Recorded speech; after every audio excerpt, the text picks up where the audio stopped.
Zaidi sana Bwana Spika, nikiongea habari ya Lamu. Lamu ni kuhali ambako kuna shida.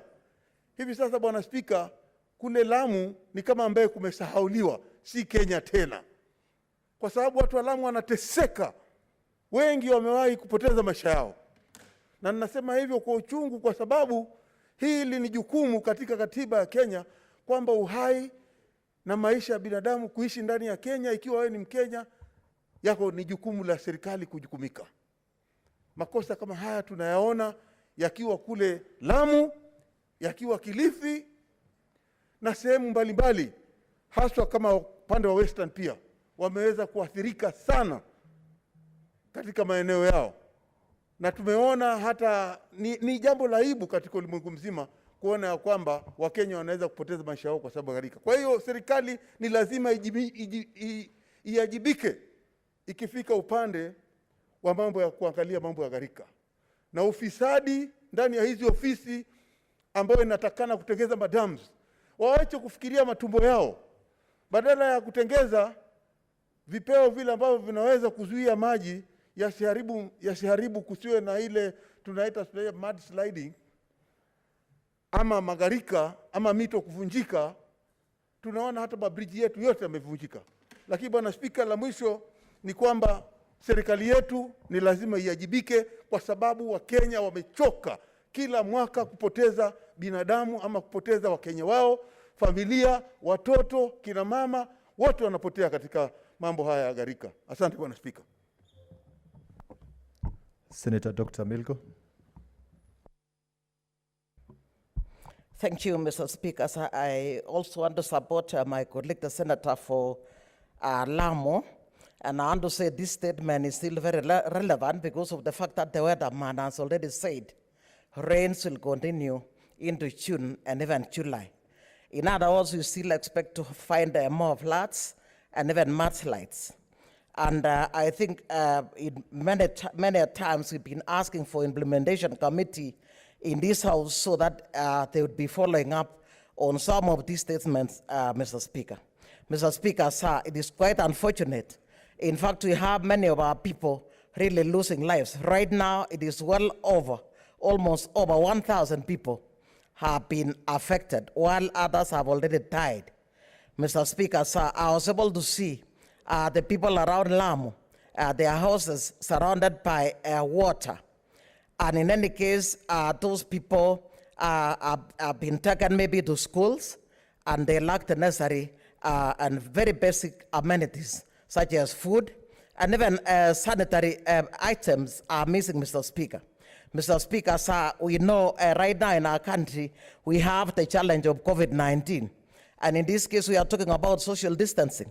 I saw people just mingling themselves without having to think about COVID-19 anymore, because what is more important right now is actually to even obtain food, obtain some shelter, and in any case, I think very soon, another disaster is in the waiting, particularly in those particular areas.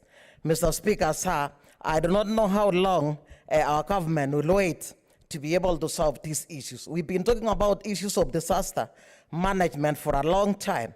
And while we have the bill, Mr. Speaker, sir, I think we really have to implore upon the government to really ensure that they take up this issue as a matter of urgency, because more people are going to be affected very soon. And those people need food, those people need security, they need shelter, they need to be protected from being affected from other diseases. I think there'll be cholera outbreak as well, because there is lack of toilets in those particular areas. Mr. Speaker, sir, I think these statements, these two statements from Senator Ota and Senator Loitiptip, in this case, are very important, and they should be addressed as a matter of urgency. Thank you, Mr. Speaker. Senator Orengo. Thank you, Mr. Speaker. I also join to appreciate the request for this statement by the senator from Lamu. Now, I am taken aback talking about Lamu because it is now a double tragedy. Because, you know, Lamu has constant problems of insecurity. So movement in Lamu for people and even for the security personnel is very, very important for purposes of managing the security challenges in Lamu. Now, when it is compounded with floods, it means that people cannot move, which makes their situation very difficult. And also even for the security personnel, moving from one area to another becomes extremely difficult. I had, the last time I went to Lamu, traveling between Malindi to Lamu is a big challenge, even in fair weather. Moving from Garsen to Lamu, it is extremely difficult. So I would call upon the government really to come in handy and try to ensure that there are measures that can be taken to deal with that situation. And you know, I just came in when the senator from Kisumu was also giving his contribution. And as you know, Kisumu, Nyando area is an annual problem, perennial problem. Budalangi and places along River Nzoia, River Yala, and even up to Kakamega, there are floods, particularly this year. Now, whereas there are measures which can be taken that require a lot of capital, like building dams, and that probably the government, probably would plead a lack of funds. But what amazes me, Mr. Speaker, sir, is that these problems which are perennial in areas along the Sabaki, along Nyando, along Zoya, they are things which don't come as a surprise. Every year in April, May, June, floods are always there. And if you see the way the government reacts, it's as if it is a new thing. For example, Mr. Speaker, when floods are coming like in Bangladesh or India, where they have to deal with typhoons, those are vagaries of the weather which are 10 times of what we realize in Kenya. Warning signals are sent, well in time, and measures are taken rather to take people into camps. You go to areas in Budalangi, people are taken to schools, primary schools, secondary schools, where there are no facilities. I think the government should have in place proper tents and temporary, toilets. They're now available, and such facilities, so that when there's a flood, you are actually taking people to camps where tents can be erected. I remember, when I was going through an area in Alego, Osonga, people really appreciated the fact that they could get tents given to family households, because they could be ensured of some privacy. Because staying in classrooms, 20, 30 families, is extremely difficult. So I think that this statement calls for action, and also action in the sense that if permanent solution cannot be found. When I was going around along River Nzoia 2 weeks ago, people are talking about permanent solution because they are tired. Every year, your leaders and government personnel have to go the same areas trying to deal with the same problem.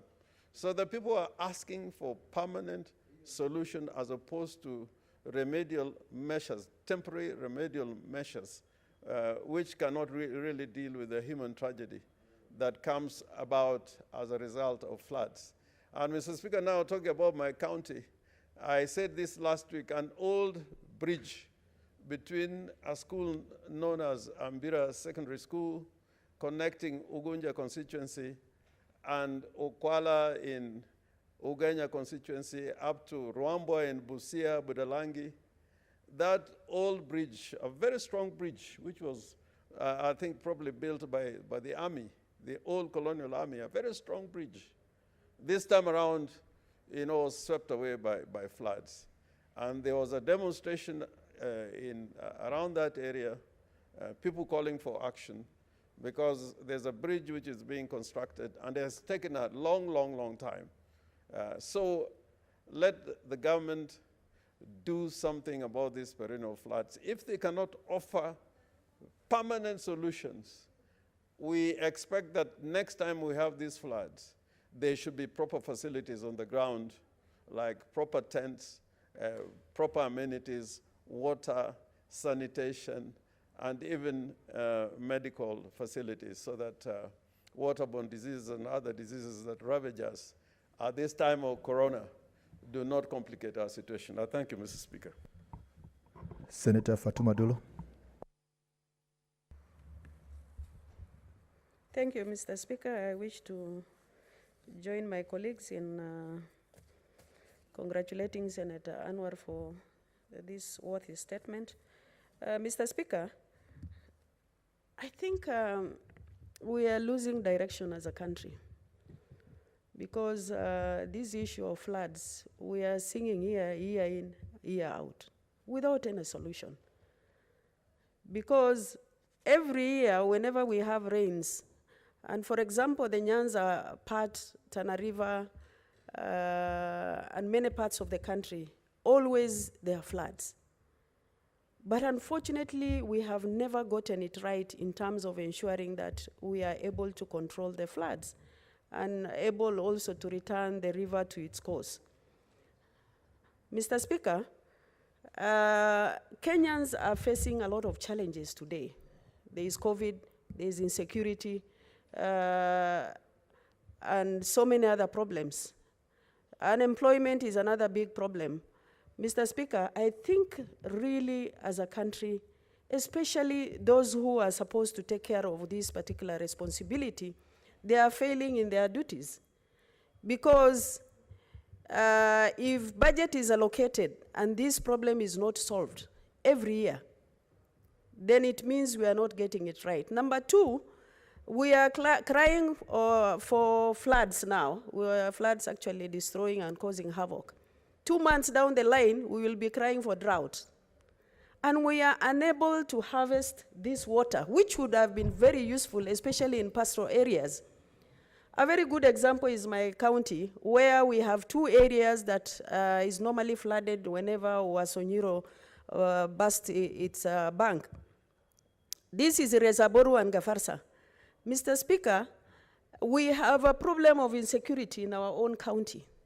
Now it is coupled with floods. These people, they are always being told to move to a higher area, where they cannot even afford to build structures in the upper areas or high-level areas. Recently, they were even advised by the county government to move to upper area, but unfortunately, because of insecurity from our neighboring counties, they are unable to move to that area. Generally, you will find whenever there is flood, there is a lot of diseases that come with that, because people use these pit latrines. And whenever there is a flood, it's flooding with all those waste from the pit latrines. Mr. Speaker, we have actually failed this country, and I think a serious action as a committee of this House, sorry, we need to look into this. This morning, I went to Ministry of Water to check whether there is any preparation that was meant for Isiolo County in terms of looking at the rivers. But unfortunately, the ministry has no plan for Isiolo County, which means nobody knows what is happening on the ground, while we have also representative of the government on the ground to check areas that are affected by floods. Mr. Speaker, I will urge the committee that is looking into this statement and also consider Isiolo County, a place called Resaboru and Gafarsa. I thank you. Senator Malala. Asante sana Bwana Spika. Bwana Spika, kwanza ningependa kumpongeza ndugu yangu Senator Anwar kwa kuleta hoja hii. Bwana Spika, mambo ya mafuriko katika nchi yetu imekuwa shida ambayo imekuwa ikitokea kila uchao. Bwana Spika, hii si mara ya kwanza Kenya hii kukuwa na mafuriko. Tangu niwe mtoto mdogo hadi sasa hivi, kila mwaka tunalia kwamba kuna mafuriko na mafuriko yanaangamiza watu wetu. Bwana Spika, ni wakati sasa sisi viongozi ni lazima tuwajibike tuwajibike, tuwe na mikakati ya kuhakikisha kwamba tumekomesha masuala haya ya mafuriko ambayo yanakuja kila mwaka.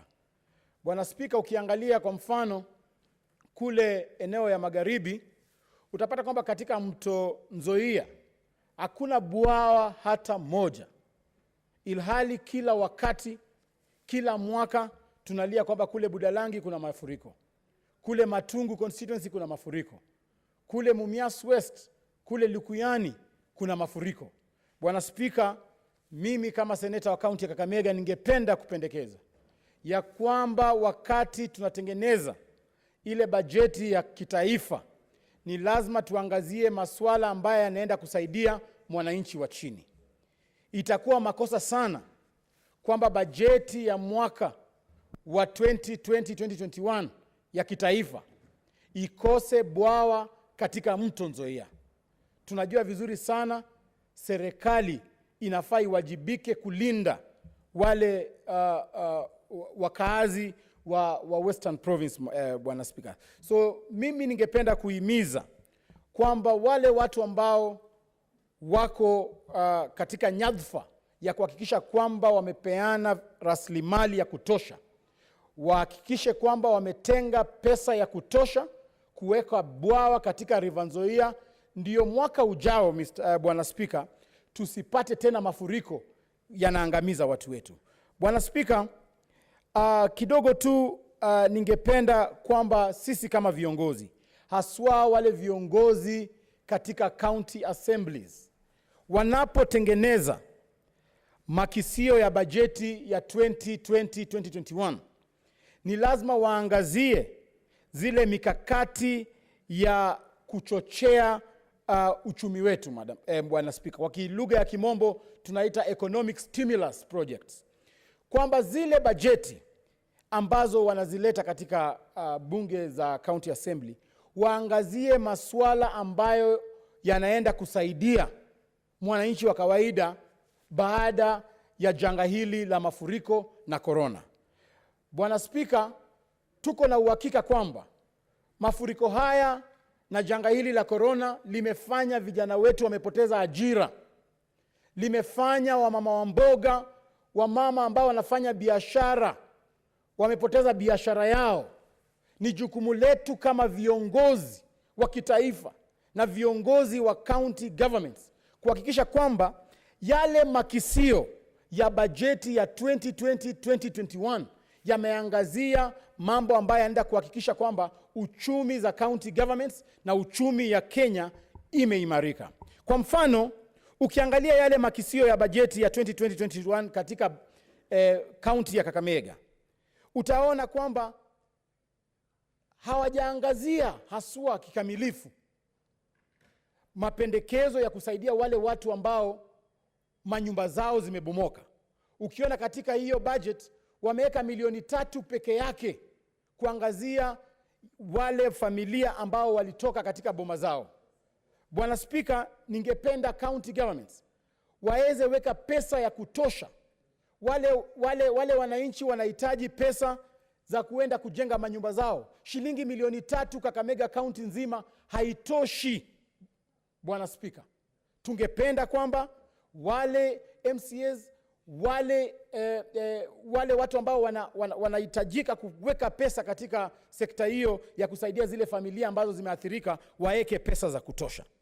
Ukiangalia kwamba tunaenda kukua na wamama na vijana ambao hawana ajira, tungependa serikali za county ziweke pesa kuhakikisha kwamba zimebuni njia ya kuhakikisha kwamba vijana wetu wamepata kazi, ya kwamba ile pesa ya kuweka katika biashara, ile pesa ya kuweka katika biashara ni lazima serikali za county government ziangazie katika bajeti zao.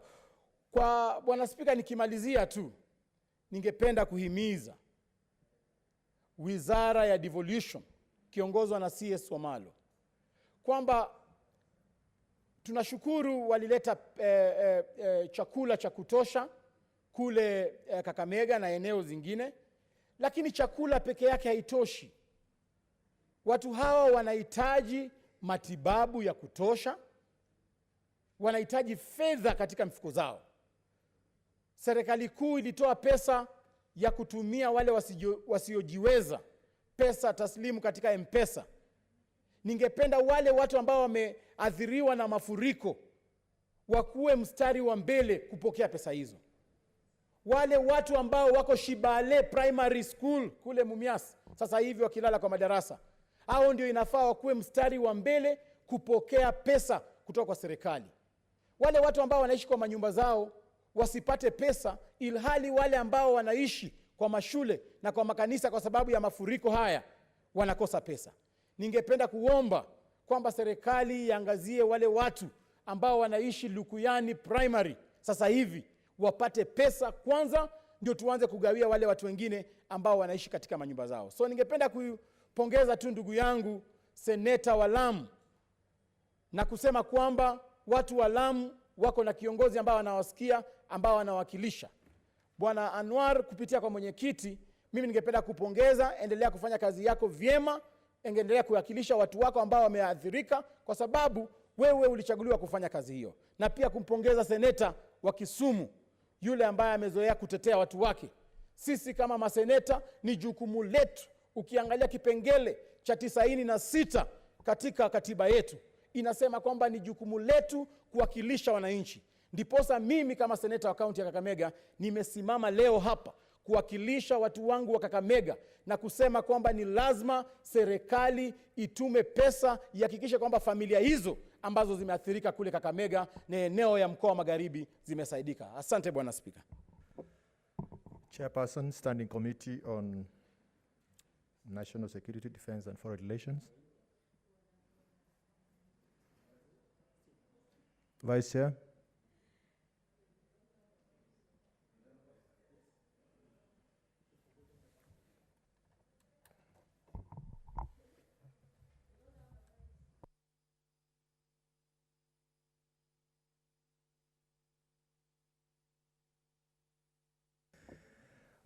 Any member of the committee, I'm made to understand Senator Dulo, Senator Outa, and Senator Anwar Loitip-Tip, actually those senators who raised the statement. Senator Dulo.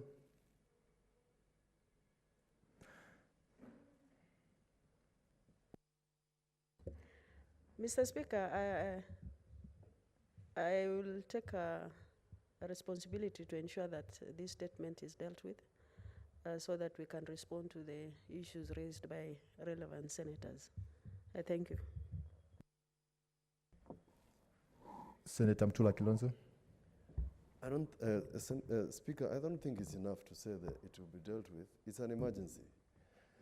The Senate Committee on COVID has proven that we can get reports every week on a continuous basis. This is an emergency. The case of Kisumu is 1 month old. By now, the committee should have issued even a temporary statement. And I want to say this because senators raise these statements, and this week particularly, the senators who have statements have been allowed to sit in, have been given special advantage to come and sit in the House. It cannot be casual that senators can raise statements and we just brush it off. Speaker, crack your whip. Thank you.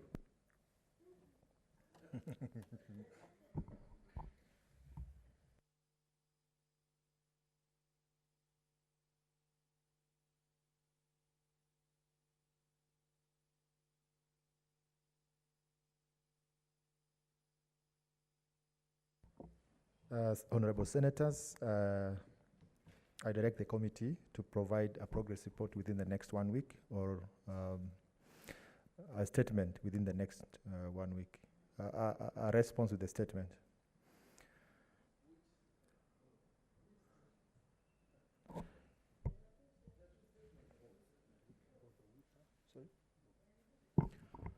Honorable Senators, I'm made to understand there are 2 statements. Senator Outa's statement and Senator Loitip-Tip's statement.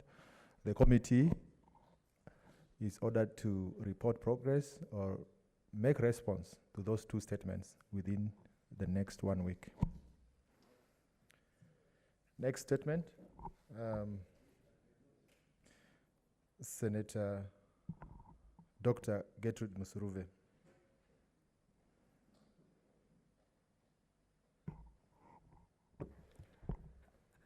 Thank you, Honorable Speaker, for giving me this opportunity to raise my statement on salary deductions of special needs education teachers to the Kenya Union of Special Needs Education, that is KUSNET. Mr. Speaker, sir, I rise pursuant to Standing Order 48-1 to seek a statement from the Standing Committee on Education concerning salary deductions of about 570 special needs education teachers and remitted to the Kenya Union of Special Needs Education Teachers, that is KUSNET. In the statement, the committee should, 1, explain the legal basis for the unconsented deductions being made on salaries of the special needs education teachers and remitted to the Kenya Union of Special Needs Education Teachers, that is KUSNET. 2, state when the unconsented deductions so far made on salaries of the said teachers will be refunded in full and unconditionally. And 3, elaborate and authenticate the services so far rendered to special needs education teachers by KUSNET since its inception. Honorable Speaker, just to comment on this statement, I want to say that it is actually in the Constitution clearly. Article 36(1) states clearly that there's freedom, everyone has freedom of association, and Article 36(2) states clearly that a person shall not be compelled to join an association of any kind.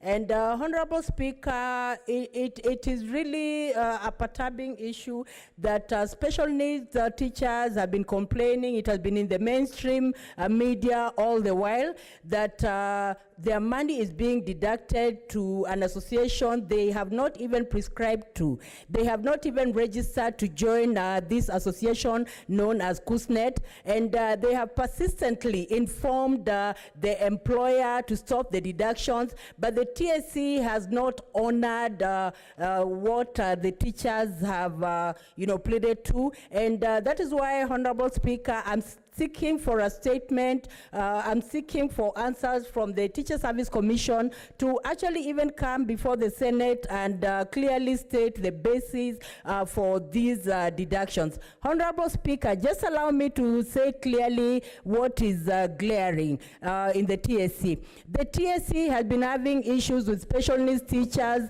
Many times it has been summoned to come to the floor of this House, but they have not really come. Order, Senator Musuruve, you've already raised issues with your statements. You either give the opportunity members to raise other points that you've not raised, and you've already made your point. That's what I'm saying. Thank you, Honorable Speaker, Now we for are the giving- opportunity. Yes. Senator Malala.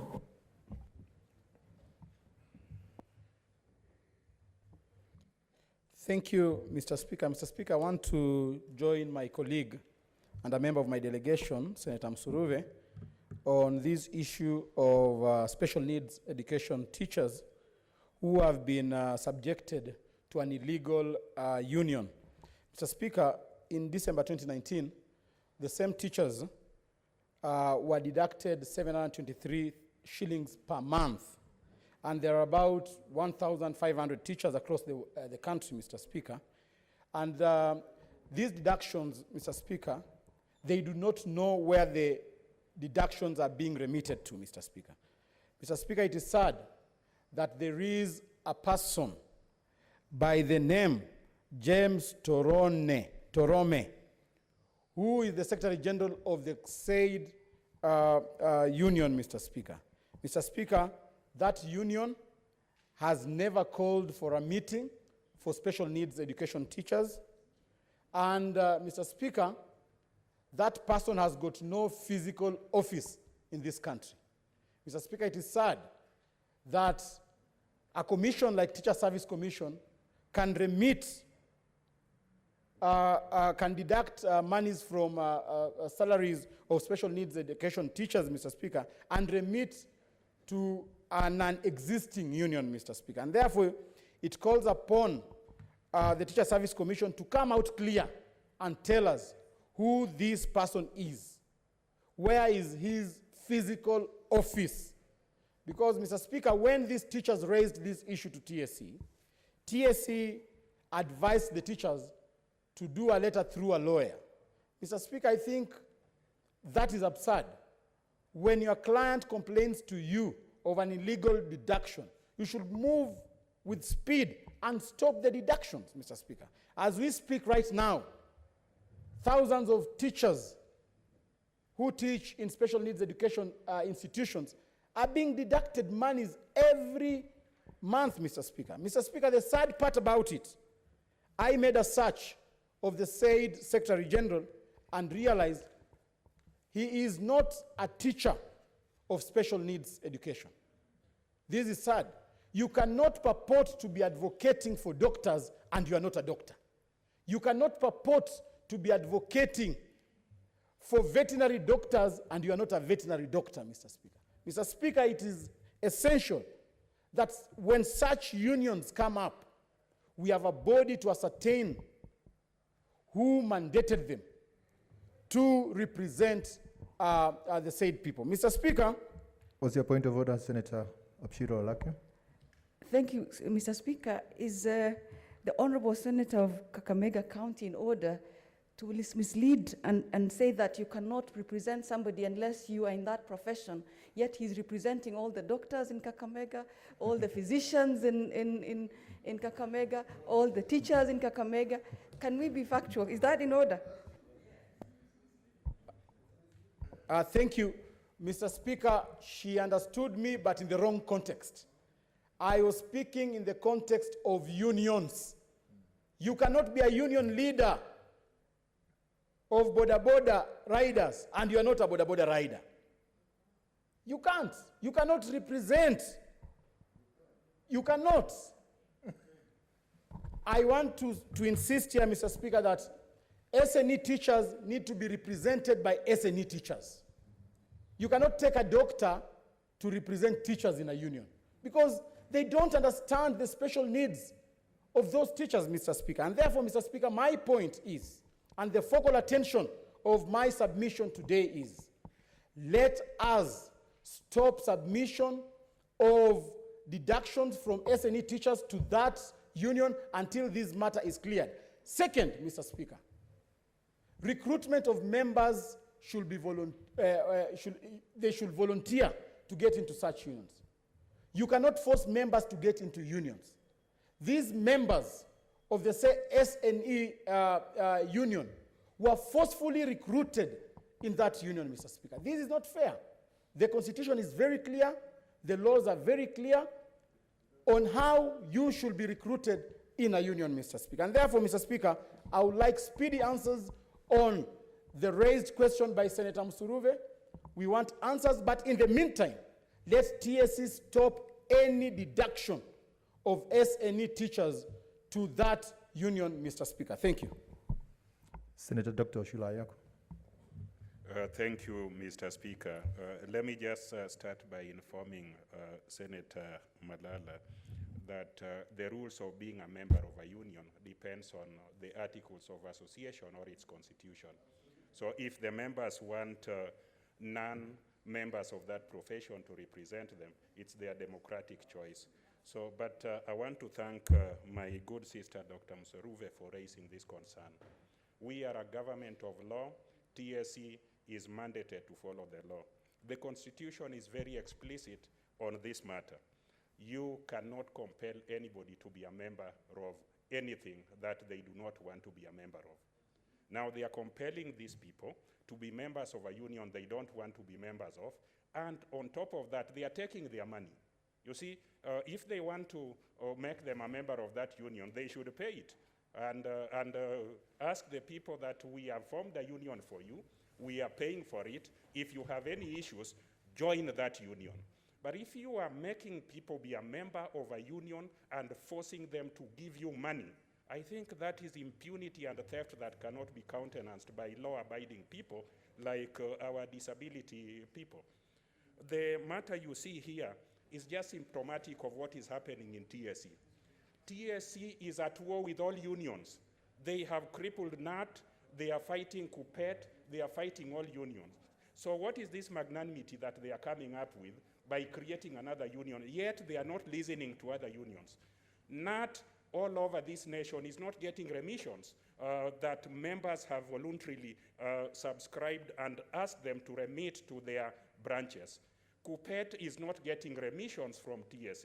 Now they have created another phantom union with a phantom person and are taking members from money from disabled members of the Teachers Service Commission or the teaching fraternity.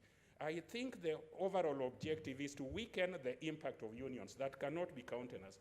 Now, Mr. Speaker, what must be done, and on top of asking for this refund, I think this is criminal, and somebody must take responsibility for this at TSC. And this faceless criminal person who is not even a teacher cannot be allowed to do this. Lastly, Mr. Speaker, and this is what is very important. A union is an organization that earns mandate and support from members. You cannot effectively represent anybody if that person has not mandated you to do so. You cannot speak for them with authority unless you share the same feelings, the same sentiments, and the same concerns. So anybody purporting to represent disabled fraternity must have been elected by them and must be regularly accounting for them. How can their money go to a person they do not know, a person they did not elect, to that was created by an employer who is not sensitive to other unions? I think this is the height of impunity and must be fought by all means. Thank you, Mr. Senator Dr. Milko.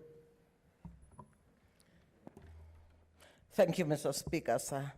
I want to say this is this case from my my colleague, the nominated Senator Dr. Musuruve, is a very sad case.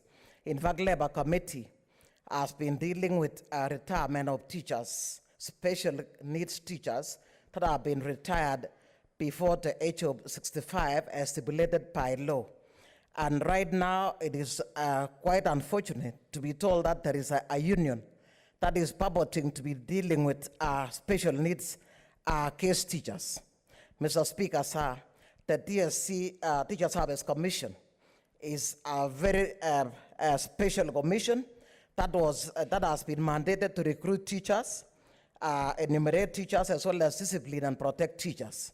However, it is quite unfortunate that right now we are being told that they are already deducting teacher salaries and remitting to a union that I'm sure most of my colleagues are hearing about KUSNET even right now. Mr. Speaker, sir, I hear there is even another union called KEWOTA, that is Kenya Union of Women Association, and I think this is what we call briefcase unions, Mr. Speaker. And in any case, such briefcase unions should not be allowed to come and meddle around with teachers, Mr. Speaker. Mr. Speaker, sir, you realize that these are special needs cases, and being special needs cases, they need even more protection than any other teachers. And in this case, as I said, we have a case about special teachers. We were wondering whom to approach to assist us because we thought of NAT, and then we said this particular case does not fall there. And I think it is high time that TSC, or rather, this particular union should even be taken to a court of law. Mr. Speaker, sir, I think unions were formed in the year 1947 to actually assist teachers whose rights have been violated. However, moving on, we do realize that unions are now becoming, in this case, some form of business, because you realize that the unions over time have become weakened because they can be split. That is what we are calling divide and rule. NAT, which was a very powerful union, it later was divided into Kubet, and then right now there is KEWOTA. We even have this KUSNET right now, and very soon we shall have another union. These are a way of actually weakening the union so that teachers' rights cannot be dealt with, Mr. Speaker. And in most cases, looking at all these unions, we have a challenge in terms of labor laws, because none of them, very rare, do they actually manage various cases. That is why right now we have so many cases about the teachers, and in any case, that is why we have been having even strikes year in, year out. Mr. Speaker, sir, issues of deduction of salary should be at the concern of someone, and Article 36(2) actually speak to that one, that no salary shall be deducted without the consent of the teachers. And it is unfortunate that this KUSNET has not actually clearly shown who are their members, and then how come they went ahead to actually, in this case, deduct salaries. For a union to begin deducting salaries, Mr. Speaker, it must have a very clear structure that is actually displayed for all and sundry to see. And in this case, there must be meetings to that effect, informing members how much they are going to deduct. And in this case, so that teachers are not subjected to challenges. Otherwise, Mr. Speaker, I support this statement, and I think the Teachers Service Commission should be compelled to actually remit the deducted amount of salaries back to the teachers, and that the leadership of this KUSNET have a case to answer. Thank you, Mr. Speaker. Senator Mtula Kilonzo Jr. Thank you, Speaker. First, I want to agree with Senator Ochilo Ayako about the leadership of the union. It can be led by anybody, provided members agree. Two, Speaker, if what Senator Malala said is true, then it's a very unfortunate incident, because there's no union and there is no law that mandates anybody to deduct, or first to force somebody to be a union member, even if there is a union in that company or any association. Joining a union is voluntary. Two, Mr. Speaker, deduction of salary is also voluntary, means you must sign and accept. But more fundamentally, and this is advice to Senator Museruve and possibly the committee as I advise this a very, very unfortunate incident, that both Article 36 and 41, where the trade unionism is found, is under the Bill of Rights. This is the only chapter in the Constitution, Mr. Speaker, that allows any person to actually seek an order on a threat, not the actual action. The threat that somebody can deduct your salary, the threat that somebody can force you to be in a union, is enough for you to seek the attention of the court under this Chapter 5. So, Senator Lagat is here. Mr. Speaker, an injunction should be issued. The committee can, in fact, on its own motion, even before they bring a report, advise the union and advise the employer on those articles of the Constitution and the violations thereof, Mr. Speaker. It's a very, very unfortunate incident. Thank you, Mr. Speaker. Senator Maruma. Thank you, Mr. Speaker, for giving me this opportunity to add my weight and ride on the statement of Senator Dr. Msuruve about the illegal deductions of monies to a trade union, ostensibly representing the teachers teaching in disability schools, KUSNET. Mr. Speaker, this, I think, is a bigger scheme by TSC, as others have alluded to fragment the unions, namely the powerful unions like NAT and KUPPET. And they want to have teachers not have a strong union to represent them in their rights. And I think I agree with Senator Mtula Kilonzo Jr. that we need to injunct and stop the illegal deductions of KUSNET, or the money taken to KUSNET. And Senator Dr. Milgo has also talked about Keota. It's illegal to have somebody contribute money to a union which he or she does not subscribe to. It requires convincing. It requires somebody to consent into joining a particular union. So I would like to urge the Committee for Education, really, to work and reprimand Teacher Service Commission. And if there are any people within TSC who are working in cahoots with the KUSNET, they should be brought to book. They should be punished. If it is illegal again, it's illegal anyway because the people have not signed. That money should be refunded to the teachers whose money has been deducted. But again, the bigger scheme is very clear that there is a scheme by TSC to kill trade unionism within the teaching force, within the teaching service, and that is something that we really need to condemn. I'll be waiting for the report or TSC to come and answer those very strong questions that have been raised by Senator Musuruve, and I wish the Education Committee can invite us to also ask the similar questions to TSC. Thank you, Mr. Speaker.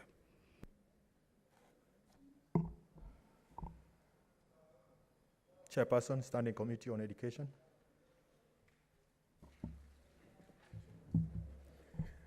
Okay, thank you, Mr. Speaker. Just want to say this is a very weighty matter that I think our committee will actually address it effectively. And we shall bring the report to this House.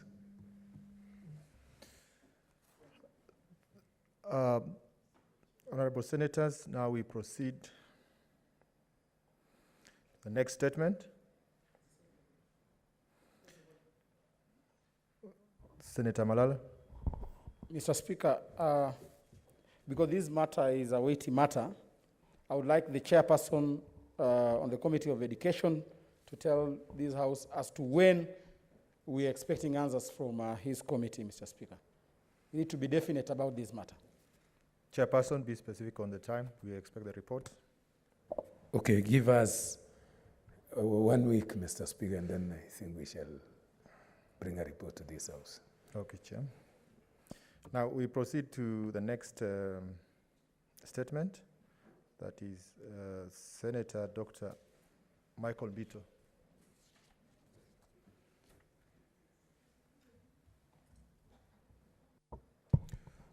Thank you, Mr. Speaker. Mr. Speaker, sir, pursuant to Standing Order 48.1, I rise to seek a statement from the Standing Committee on Education regarding the status of ICT infrastructure for connectivity and delivery of e-learning in secondary schools in the country. In the statement, the committee should, 1, state the number of schools that have ICT infrastructure, as well as measures put in place to ensure that all schools have connectivity, including access to e-learning software, applications, programs, and digital content. 2, elucidate the government's plan to address the apparent capacity gaps among teachers on how to engage ICT tools in education, especially now that the country is experiencing challenges brought about by the COVID-19 pandemic that necessitated the closure of schools. And finally, number 3, outline the measures put in place to ensure schools benefit in other teaching modes like online learning, as well as synchronous and asynchronous learning. Thank you, Mr. Speaker. Senator Nyamunga. After Senator Nyamunga, we will invite Senator Dr. Ali from the other part of the chamber. Senator Nyamunga. Thank you, Mr. Speaker, for giving me this opportunity. I would just like to add my voice to the statement that has been made by Senator, the Senator from, Senator Mbito. Mr. Speaker, the problem we have in education is enormous, and I don't think it is something that we would be fair to say that Kenya is in a position to do e-learning. When I heard that being announced, that in the presence of coronavirus, we should now revert to e-learning. And then I don't understand what e-learning is all about, Mr. Speaker. I remember when I was young, we used to have radio lessons.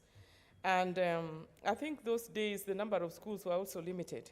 But now with the number of schools all over this nation and lack of infrastructure that we have in terms of transportation, that is roads and infrastructure, the schools, And also taking into account the rains that, that has ravaged this nation of late, Mr. Speaker. Most of classrooms are not available, leave alone any other thing that you can be talking about. So when we talk of e-learning and want to believe that the learning is going on irrespective of the situation of the coronavirus that we have in the country, not only in Kenya, but we know it is all over the world.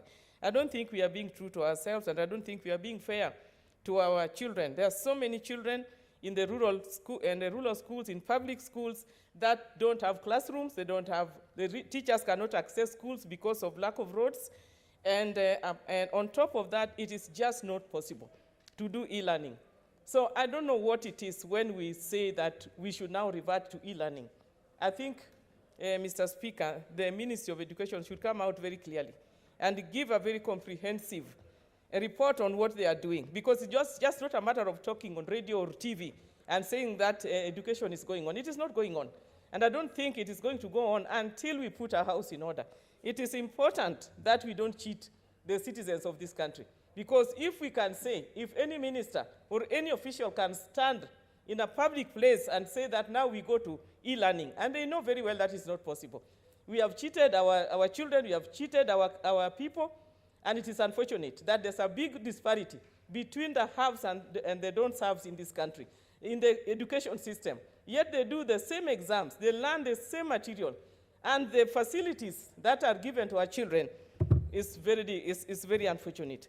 Mr. Speaker, we need a proper report on e-learning, and we want to know what the government is doing, because now they are telling us the rains are coming again. The coronavirus is here, and they are saying June, July, August, another long rains that will come with floods and landslides, and we've done nothing so far.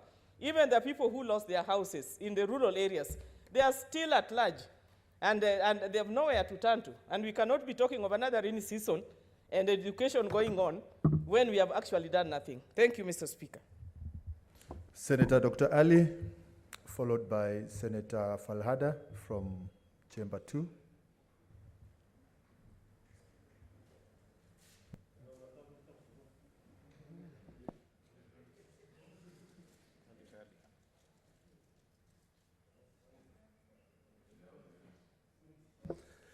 Thank you, Mr. Speaker. Mr. Speaker, sir, see, those of us who are in the private wing have a big problem coming here. You have to queue to request to talk. I wish to contribute to the statement by Senator Bito. Mr. Speaker, sir, in most of these arid areas, people are really suffering. Students are really suffering. We've stated here severally, forget about getting, the children there don't have data. There's no Safaricom, there's no Celtel. How do you expect these people to study? In this country, the way things are going now, the chances of students coming back to school are very rare now. It's very remote, as it is presently. And if it continues like this, they might lose the whole year. And I think it will be unfair for children who have been in school for 3 years, for 4 years, to waste another year. Mr. Speaker, sir, I want the committee to look into issues of how these students can do their exams, even if it's early next year, but they have to have enough learning so that we are told there are computers. We were told there are a lot of things. This government of ours have failed in a lot of issues, sincerely.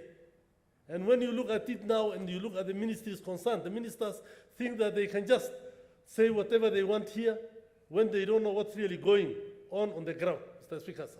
So I will urge the minister concerned to look into this issue. TSC, when it comes to teachers, especially in northern region and other areas, they always want to transfer them. But now, what are they doing about these things? They should be helping the ministry to try, and even if the policy is from the Ministry of Education, but the teachers and the Teacher Service Commission know how these things work. The Ministry of ICT, I don't know what they've been doing it. The president at the other time released balloons for, I don't know, was it 5G or whatever. What are these things? What is the importance of all these things to the children who live in the remote areas of this country, Mr. Speaker? The Ministry of Education should wake up and make sure that these students and children, pupils, are able to study properly within this time of COVID. Thank you, Mr. Speaker. Senator Falhada, Senator Dr. Agnes Zani, and Senator Professor Kamar, in that order.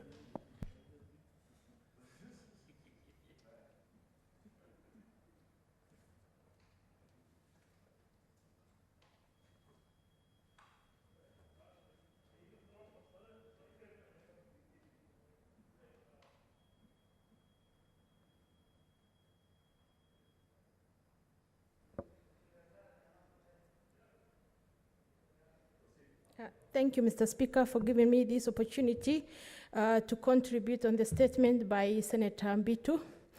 I was hearing the statement from the other extension side. It really touched me when it comes to e-learning. I've got 4 school young children, and I struggle myself when they are doing their homework or trying to catch up with the subject they are doing, which is so many of them. Each of them, they have to do 5 to 6 subjects in the same gadget.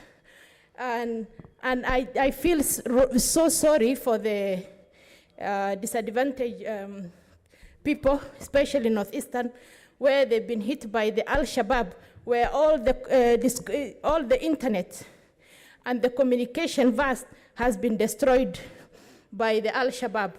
So really, I really urge the education sector, the education ministries, and the stakeholders to come up with mechanism for these children, especially the disadvantaged ones, to really be on the same side as the rest.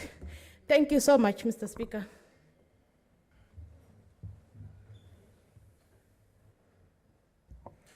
Senator Dr. Zani. Thank you, Mr. Speaker, and thank you to Senator Mbito for bringing this statement. I think this is the key issue, even as we battle with the COVID-19 pandemic and just how to get to the new normal and how to go on with our educational system. And this is what everybody is asking about, so very critical for us. The ICT policy of 2016 says that ICT is a development tool that should be widely accessible and utilized across the general population. This is the hope, but even in that policy, issues are raised about rural-urban disparity in internet use and social and economic context of ICT. And I think this is what this statement is really bringing to the core. Because if this is going to be a widely used tool for education, then it's very important to ensure inclusivity at all levels.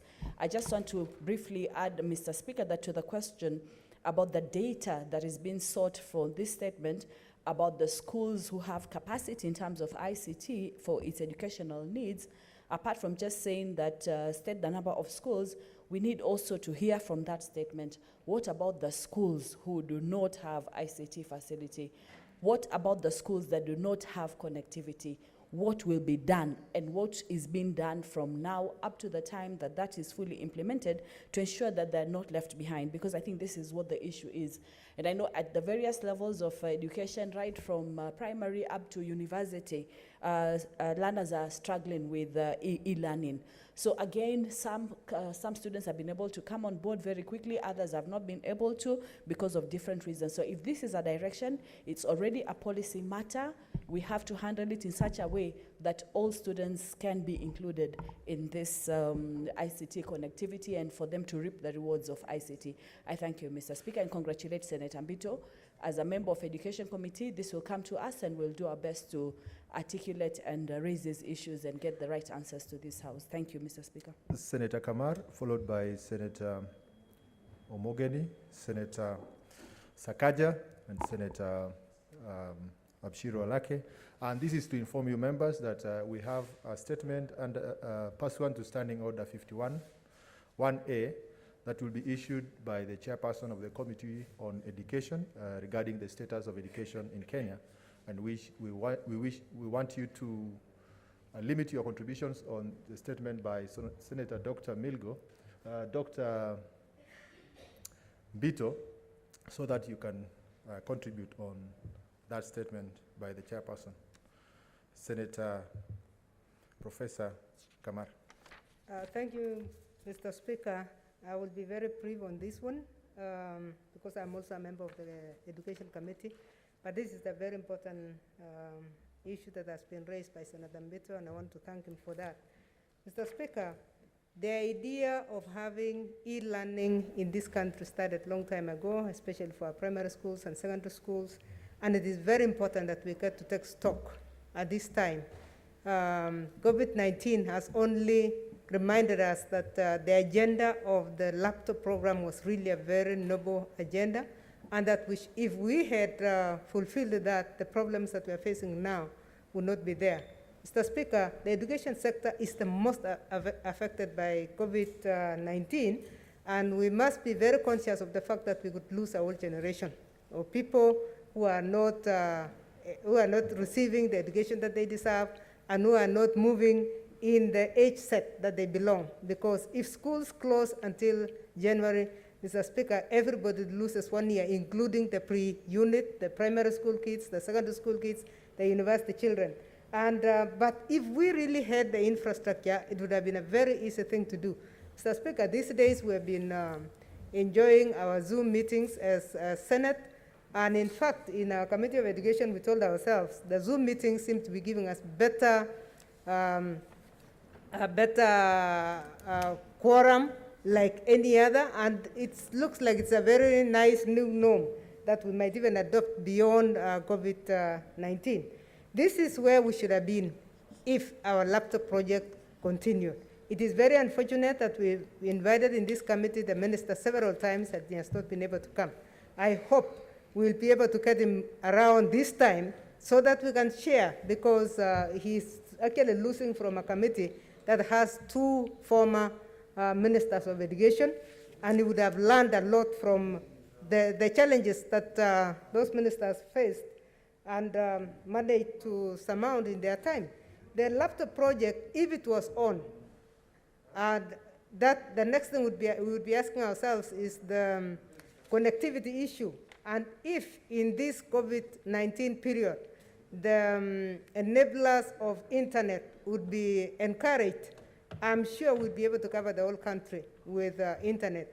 Mr. Speaker, as we are thinking of reopening school, we cannot reopen school if we don't have the right infrastructure to enable teachers to have the least contact with the students, but enable students to learn on their own. In fact, I hope the ministry is thinking of reactivating the laptop project, especially for the Form 4s and the Class 8s, so that when they go back, they're able to learn contact by contact with the teachers, but also be able to learn on their own in the field and wherever they would be, because assignments could be given, they would be beamed, and students would be able to learn even in this, within this period of the pandemic. So yes, we are going to be very aggressive as a committee. My chair is here, and I'm sure we should be able to come up with something that's going to make this country feel proud. We only urge the minister to honestly give time to the committee. We have invited him, we have asked to Zoom, we have asked him to Zoom in, and he has not been able to do that with this Committee of Education. But the ideas are many and they're bright. So thank you, Senator Mbito. I think this is going to be another opportunity for us to seek attention from this minister so that we are able to finish this agenda. Thank you, Mr. Speaker. Proceed, Senator Morgan. Thank you, Mr. Speaker. First, I really want to appreciate Senator Mbito, who has raised a very important issue before this House. Mr. Speaker, under Article 94, we are the people's representatives, and it's us who knows the true position on what is happening at the ground. It's not possible, Mr. Speaker, for the minister to achieve the so-called e-learning, because the people who represent don't have these phones that have internet connections. Some don't even have power. If you were to be honest with the minister, the CS, is like he's living in ozone layer. He doesn't understand the people he's presiding over as a CS. It is not possible, Mr. Speaker. That's the reality. The simple truth and the reality is that it's not possible to conduct e-learning. Even if I offered to take him to my own county of Nyamira in the 4 constituencies, and he takes stock from pupils, the number of pupils who can afford to log in into internet and have e-learning, it will be less than 20%. We have not gone to the county where Dr. Ali comes from and even my friend Malala, and even Senator, all of us. So this is just living a lie, and I think despite this COVID-19 virus, we need to summon the CS to this house. We do a plenary of the house and we tell him the truth so that we don't cheat Kenyans, we don't speak a lie to Kenyans, we don't get difficult answers from the people we represent. Because when you go to the account, people ask you, what is this thing you people are pushing that we do e-learning? When we don't have the phones, we don't have the internet connection, we don't have money for bundles. It cannot work, it will not work, won't work. That's the reality, Mr. Speaker. So we need to have the CS summoned here by the Committee of Education, and we agree on the way forward as leaders. It's not about imposing his views on us as representatives and the people. And I'm happy that the chair of the COVID-19 committee is here. And he knows that we have had these issues deliberated at the committee, and we have serious, enormous challenges in terms of availability of gadgets that can enable us have a successful e-learning program. Mr. Speaker, I fully support the issue that has been raised through Senator Mbito. Proceed, Senator Sakaja. Mr. Speaker, this issue of e-learning is like a blind man in a dark room trying to find a black cat. It is impossible. In reality, even when the Jubilee administration proposed the laptop program, the reality was that we are living in a world driven by information, powered by technology, and the essence of it was to equip our children with the skills of being able to intuitively use devices, not necessarily to teach them primarily through those devices, such that, you know, with those, once they know how to use this, because those are the tools being used in the world, they can even use applications while they're at home. You know, there's MathWiz, there is CISO, there is all of that they can use, but that not to be the primary channel through which education is happening. Mr. Speaker, the candid discussion this country needs to have, and I think I'm saying this for the third time now, is that during this time of the pandemic, education is on hold. There is none that is going on. And we need to be realistic and practical. I thank Senator Mbito for his statement, but in all reality, you know, schools having ICT infrastructure is one very small part of the spectrum. Because the school can have the infrastructure, but do the students have the devices to receive? Number two, why is there an assumption that the content is being delivered from the school? Because the teachers are also at home. The schools you have seen trying to do it, even well-to-do schools, Mr. Speaker, where our children are at, you can just see that they're struggling. You know, it really is not, they know how to use the devices, but for education must remain how it is supposed to be traditionally, with the teacher and the student looking at each other, the teacher seeing the concentration. These devices are supposed to be supplementary tools for further, you know, exercise. Such that once you teach the children the concepts in a classroom, whether it is maths, whether it is English, whether it is science related, then they can do exercises on the applications at home. So, Mr. Speaker, on that question, I think what should be added is the issue of, you know, the level of, you know, how many children are able to access these devices. We said that there should not be any mobile phones in school. So in many households, the owner of the mobile phone is the parent, and the parent is not staying at home with the child. So even if you do world-class ICT infrastructure in schools, if the students are not in the school, nothing will happen, Mr. Speaker. Secondly, on this issue, I think Senator Kamara has alluded to, the CS for education, not attending to the Committee of Education.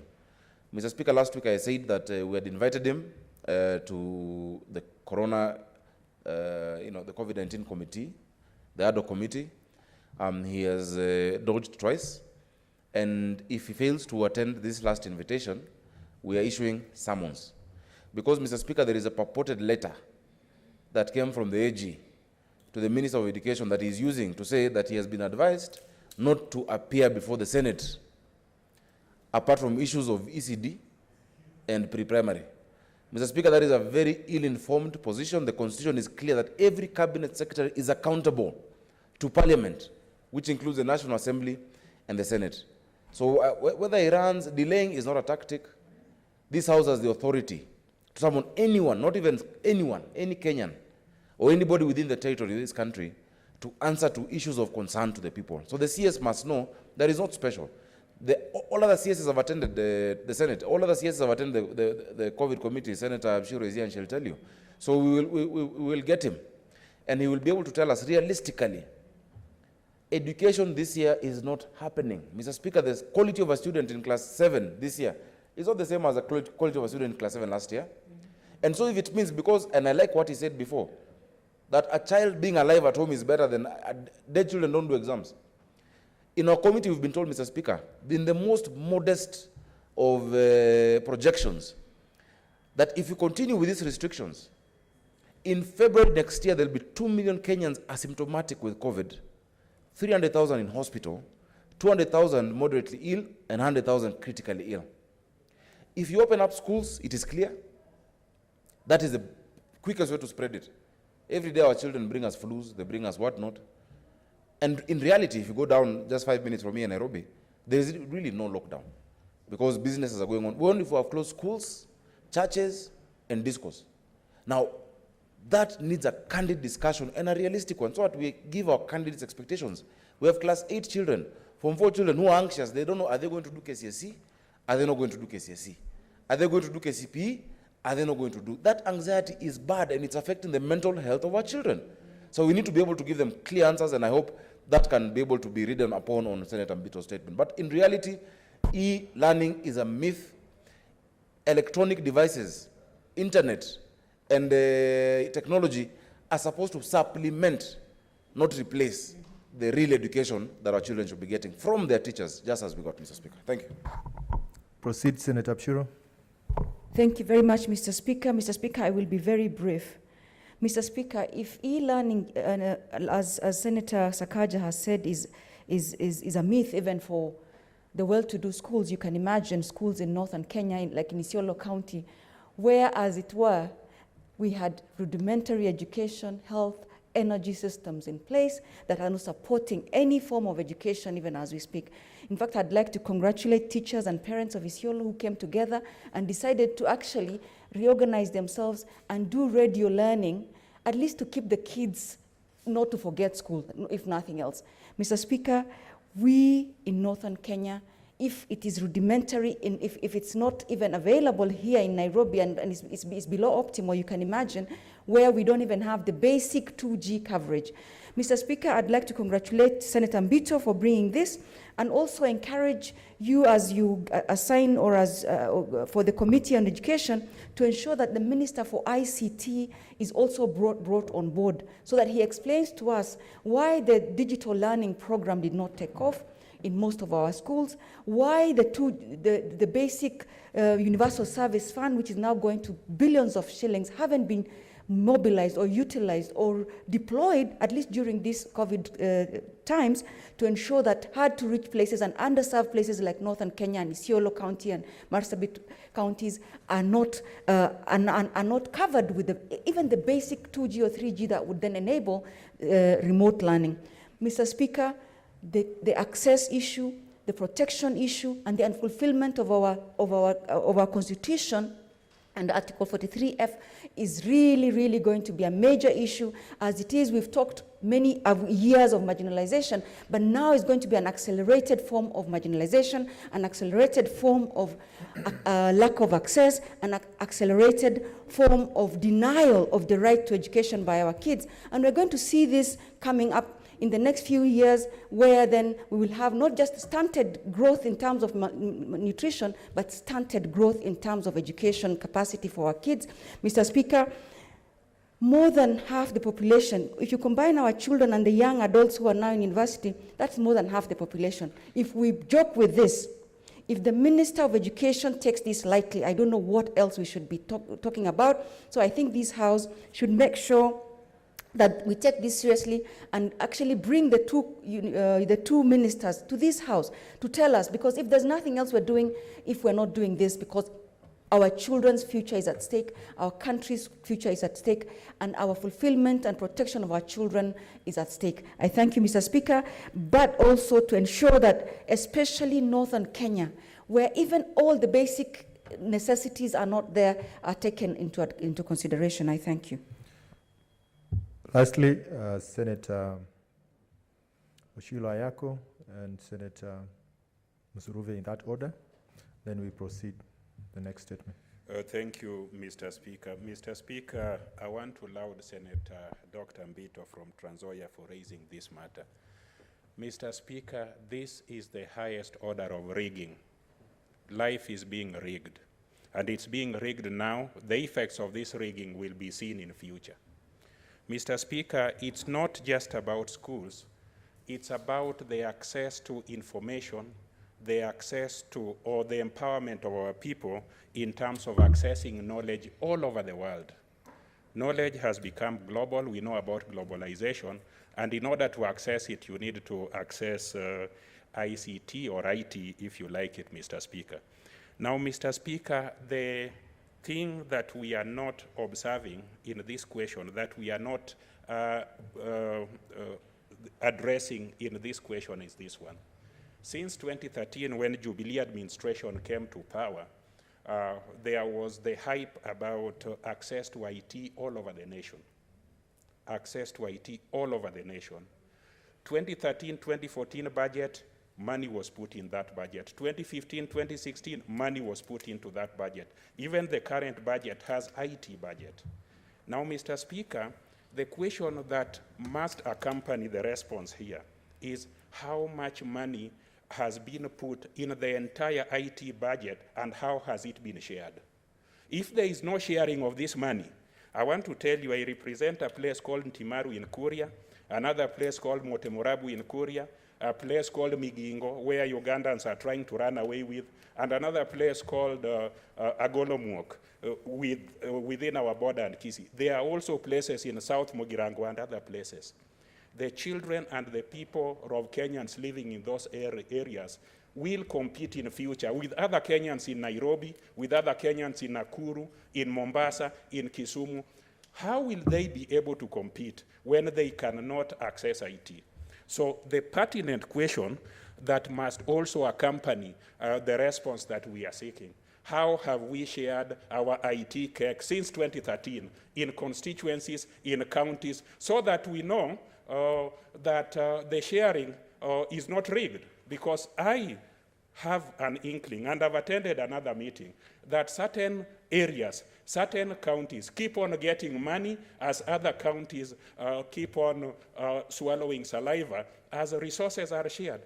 IT is the future, and if you don't access it, I can assure you, Mr. Speaker, you are in deep trouble. Your people can't research, your people can't access knowledge. So I want to request, Mr. Speaker, and thank Senator Mbito, that the answer that must also be brought is how have we shared the money that have been allocated for IT, how have we shared them in schools from all those years, and the report, and this should be stratified in terms of constituencies so that we see the equality of sharing of access to information and knowledge for the empowerment of our people, particularly young people.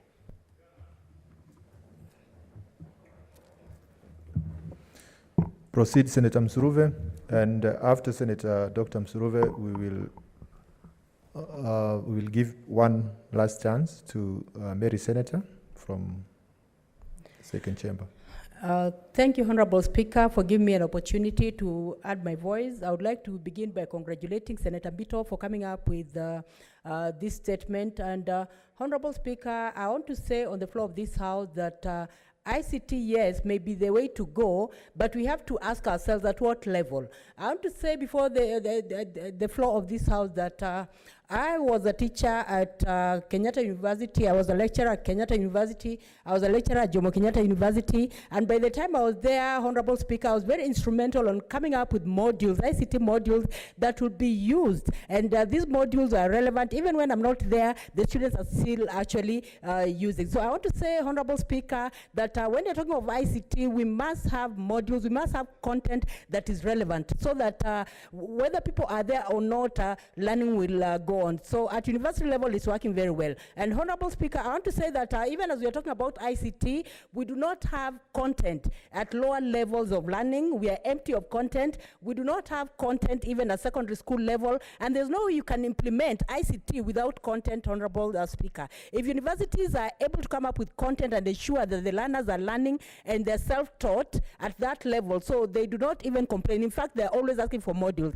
The same case should apply then to lower primary, to upper primary, to primary schools, and also to secondary schools. Because you cannot talk of going ICT when you are empty of content. Honorable Speaker, I want to say before the floor of this House that as Kenyans, we must be serious. When it comes to issues of education, we cannot joke around with education. It is education that has even brought us to this House, Honorable Speaker. And I want to say that education is instrumental in ensuring that we come up with all-rounded persons. And we are joking with the lives of the future of this nation. So there is need for the relevant committee, ICT committee, to even work together with the education committee to ensure that we are now serious on issues of ICT. Honorable Speaker, when you're talking of issues of buying laptops, procuring laptops are not knowledge. Let Kenyans know.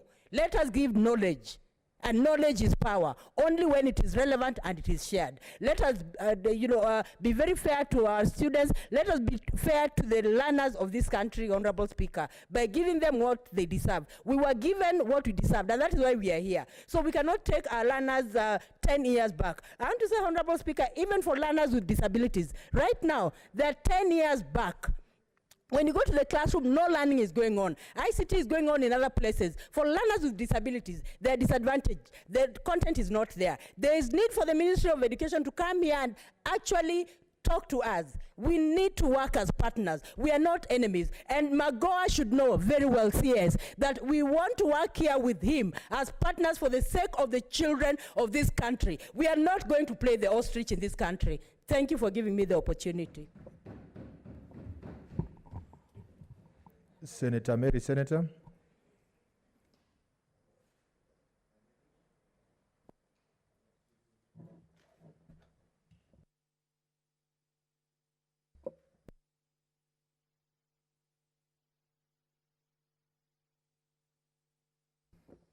Proceed, Senator.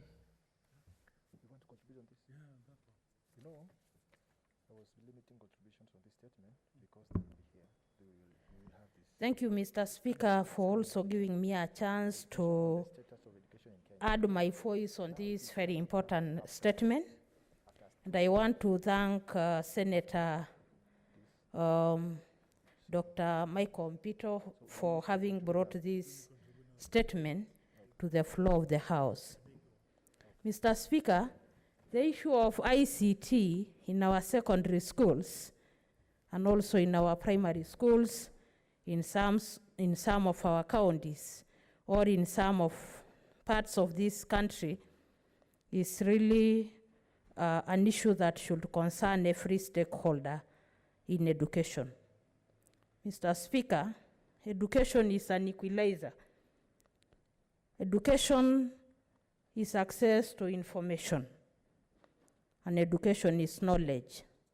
And if our students in our secondary schools will not be able to join the rest in learning, then that is marginalization of some people in our country at this time, when we need to be able to access information. Mr. Speaker, I think going forward from the pandemic period, we need to really look into the infrastructure, the issue of connectivity. How many of our schools are connected? How many of our schools can be able to do e-learning? And how effective and efficient is this? Today we have some students who cannot even be able to listen the radio programs, neither the e-learning that is going on because of connectivity. Possibly there is no power or even there is no network. So I think the issue of ICT is an issue that the ministry concerned should really move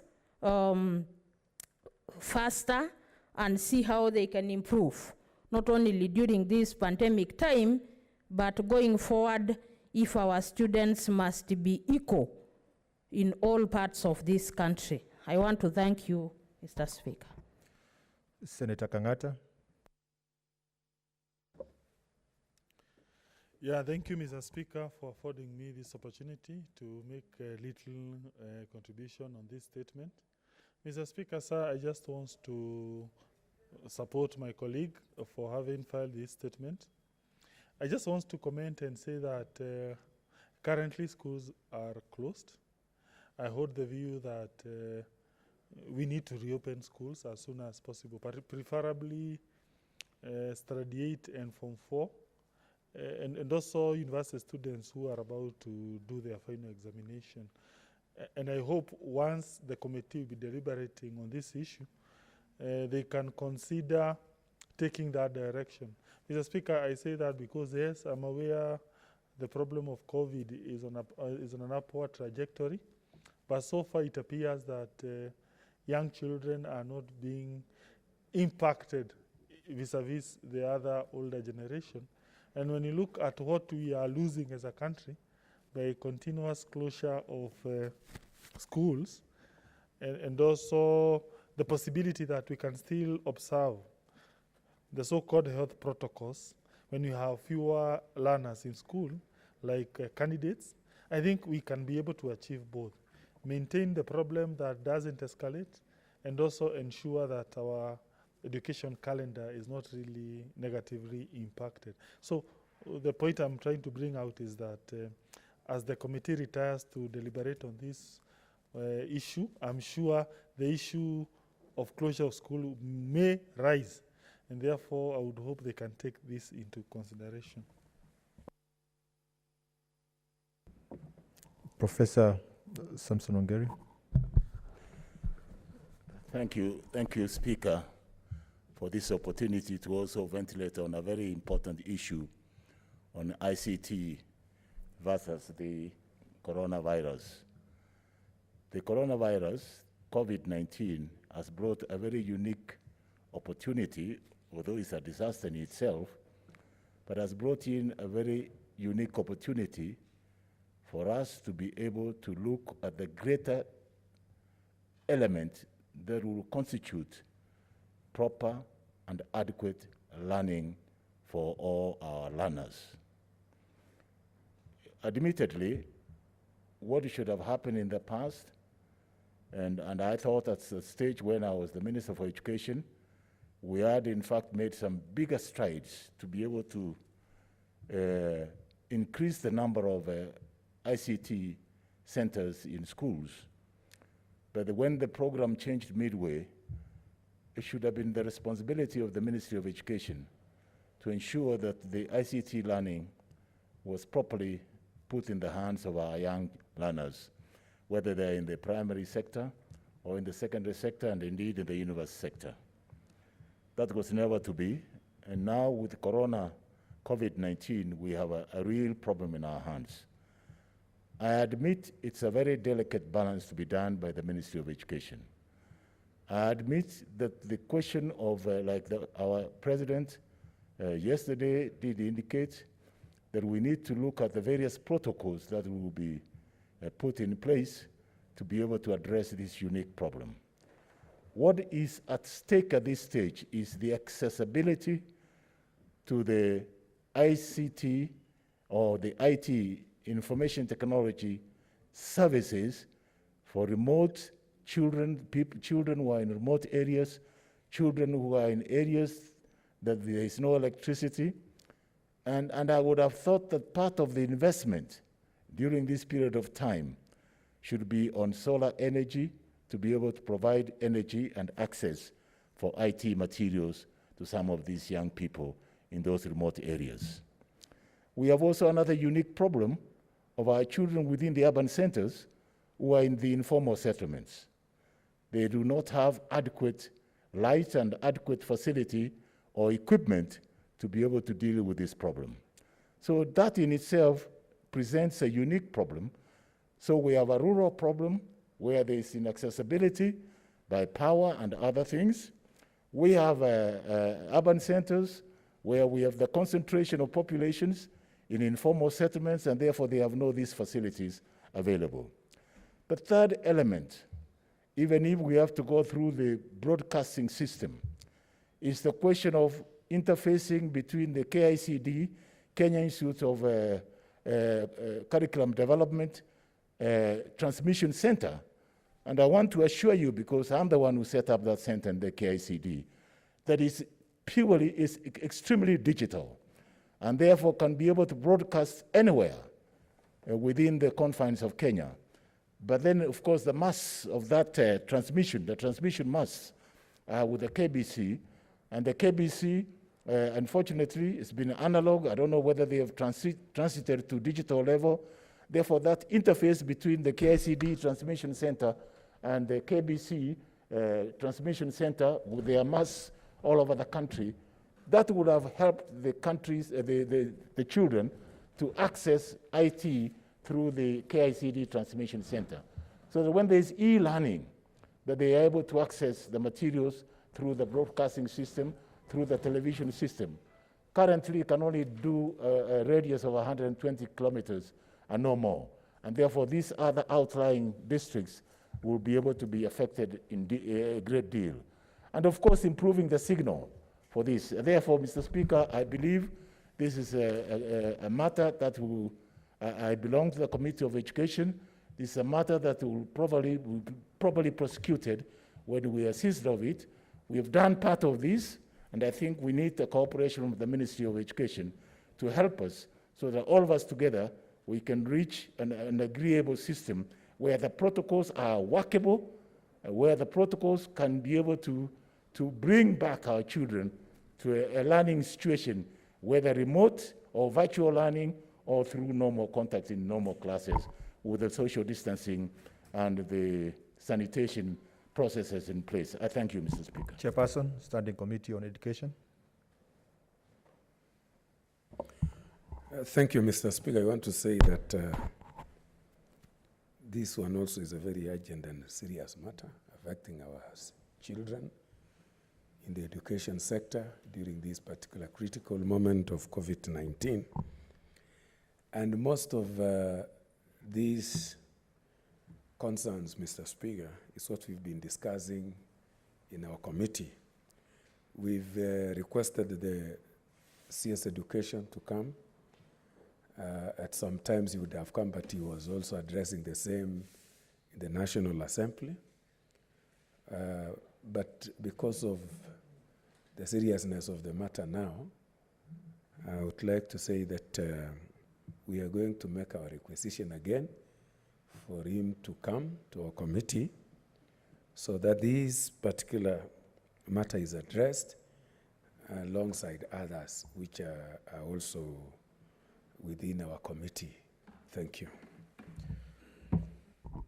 Honorable Senators, we proceed to the next two last statements. Statements by Senator Fatuma Dulo. Senator Fatuma Dulo, you may read your statements in that order. Thank you, Mr. Speaker. Sir, I rise pursuant to Standing Order number 48, to seek a statement from the Standing Committee on Health regarding COVID-19 response funds given to county government through budgetary allocation from the national government and by donors as well as other support in the form of PPE. In the statement, the committee should provide a breakdown of all COVID-19 response funding through budgetary allocation from the national government and other donors in all counties. Number 2, confirm PPE support extended to all county government and indicate how they were distributed. Finally, provide details of expenditure by counties as far as in relation to all COVID-19 response fund for the national government and donors. The second statement, Mr. Speaker, if I may proceed. I rise pursuant to Standing Order number 48-1 to seek a statement from the Standing Committee on National Security and Foreign Relations regarding the smuggling of marijuana from Ethiopia that is subsequently transported throughout the country, particularly in Isiolo County. In the statement, the committee should ascertain the magnitude of the problem of smuggling of marijuana across the border from Ethiopia to Kenya. Number 2, explain how the drug is finding its way into the country, and particularly Isiolo County with the numerous police roadblocks along the main highway. And recently, actually, it found its way in Murang'a. That is where they were arrested. Number 3, recommend measures to urgently address the problem to rescue our youths. I thank you. Senator Cherargei, Senator Abshiro, in that order. Thank you, Mr. Speaker, for this opportunity. I want to comment on the statement by the Senator for Isiolo on the issue of COVID pandemic funds. I saw yesterday during the Madaraka Day celebration, the Council of Governors Chairman, His Excellency Governor Oparanya, on disbursement of 5 billion. I am aware that close to 10 billion in aggregate has been allocated by counties to address the issue of COVID pandemic across the country and by counties. Mr. Speaker, sir, it is very important that even as donor partners, we are borrowing. This money must be trickled to counties so that they can be able to address the issue of COVID pandemic across the nation. Mr. Speaker, if you have noticed, and I think members have also noticed, that across the country, there is a rising cases of COVID infection, and we are being projected that we are yet to reach at the peak season of infections across the country, and therefore it is important that we need to address the issue of healthcare system across the counties. Mr. Speaker, sir, on the issue of allocation of funds, we are aware many counties have dispersed. Even my own county, Nandi County, did allocate 313 million. But up to now, in my own county, the county government has failed even to distribute one mask or even sanitizers, or ensure that they are proper within Kapsabet County Referral Hospital, to ensure that there are proper mechanisms and cushions that can be put in place. Even on the issue of ensuring that we have even food donations that can cushion families, people living with disabilities, the people who are underprivileged in the society, to be able to access this. And I think it is very important that the people living with disabilities, I can see the representative, Senator Msuruve Daktari, should be made aware that counties are doing little, yet money has been allocated. We are aware many counties have redirected their funds to support. But what we also want to push, Mr. Speaker, is to ask the CS in charge of Treasury, Ukuri Yatani, CS in charge of Health, Mutai Kagwe, the new normal, that they must disperse that 5 billion that was meant for counties. Why it is that, do they want people to die in counties or infection to skyrocket so that they can give out money? So, Mr. Speaker, we are tired. This is a very serious issue, and the president, even when releasing 8-point stimulus in jump-starting the economy, one of the key issues is addressing and giving attention to the proper health care. And even one of the big four agenda of the president is universal health care. So if the CS in charge of health and the CS in charge of treasury cannot release that 5 billion to counties, then how will we hold our counties accountable? In as much as we want the counties, most of them are redirected their funds in support of most of these address the COVID preparedness. They must also be a way of ensuring. And I think finally, Mr. Speaker, because I know this is a very critical issue, and I want to thank Senator Dulo, our Deputy Majority Leader, for bringing this to the attention of the House. We as the Senate also must come up with mechanisms of proper audit, so that even as Samburu County, where you come from, Mr. Speaker, or Nairobi County, I don't know whether it is run nowadays by Nairobi Metropolitan Services or the military or the county government, we should be able to be told in no uncertain terms, how can we audit that money that is being released, the 5 billion? How can we ensure that members of county assembly, and I'm happy Nandi County Assembly MCS last week did take task to the county government of Nandi by questioning the rationale of distributing masks, the sanitizers, food donations for the many people across Nandi County. And therefore, as a Senate also, we must, and I want to call upon the chair of COVID pandemic, my good brother, Senator Sakaja, that even as we push for more funds like 5 billion to be allocated to counties, through your committee, the HADO committee of the COVID, should come out with a process on how we can ensure counties are held accountable in terms of disbursement of this 5 billion, Mr. Speaker, sir, and in terms of ensuring that we also liaise and create a link with MCAs across the country from 47 county governments so that governors are not given a blank check. This is dangerous. We know people now are happy that corona is around. We might have corona of corruption skyrocketing in the next 1 year. So we must also, as the chairman of COVID is here, to assist us build a link between the MCAs to ensure that the redirecting of many budgets to the fight against COVID in counties and also the Senate Public Accounts Committee can be looked into. Even the 5 billion, we must be, when they can be dispersed, Mr. Speaker, how can we help when the CS, I know CS Mutai Kagwe has made the COVID committee and the CS in charge of the Treasury should be able to tell us in no uncertain terms, we don't need to go into the next financial year. You realize, Mr. Speaker, sir, we are only a few days from the end of financial year. We need to release this 5 billion to go to counties to assist counties in preparedness. We have seen in even counties like Wasingishu County, which did not have any infection. They used to have one. They have now 11 plus going somewhere in Turbo. So even as we try, Mr. Speaker, in addressing the challenges, we must give power and resources to counties. I don't know why this country, Mr. Speaker, as I conclude, there is always an allergy of releasing resources to counties. People want to stay with money in Nairobi. I don't know what they want to do it. Even the other day when landslide happened in Pokot and Marakwet, you realize even unga, the usual unga or some of these things, the blankets are bought in Nairobi by the ministry and then taken to the village. Why devolve some of these issues? And I think, Mr. Speaker, we need to come out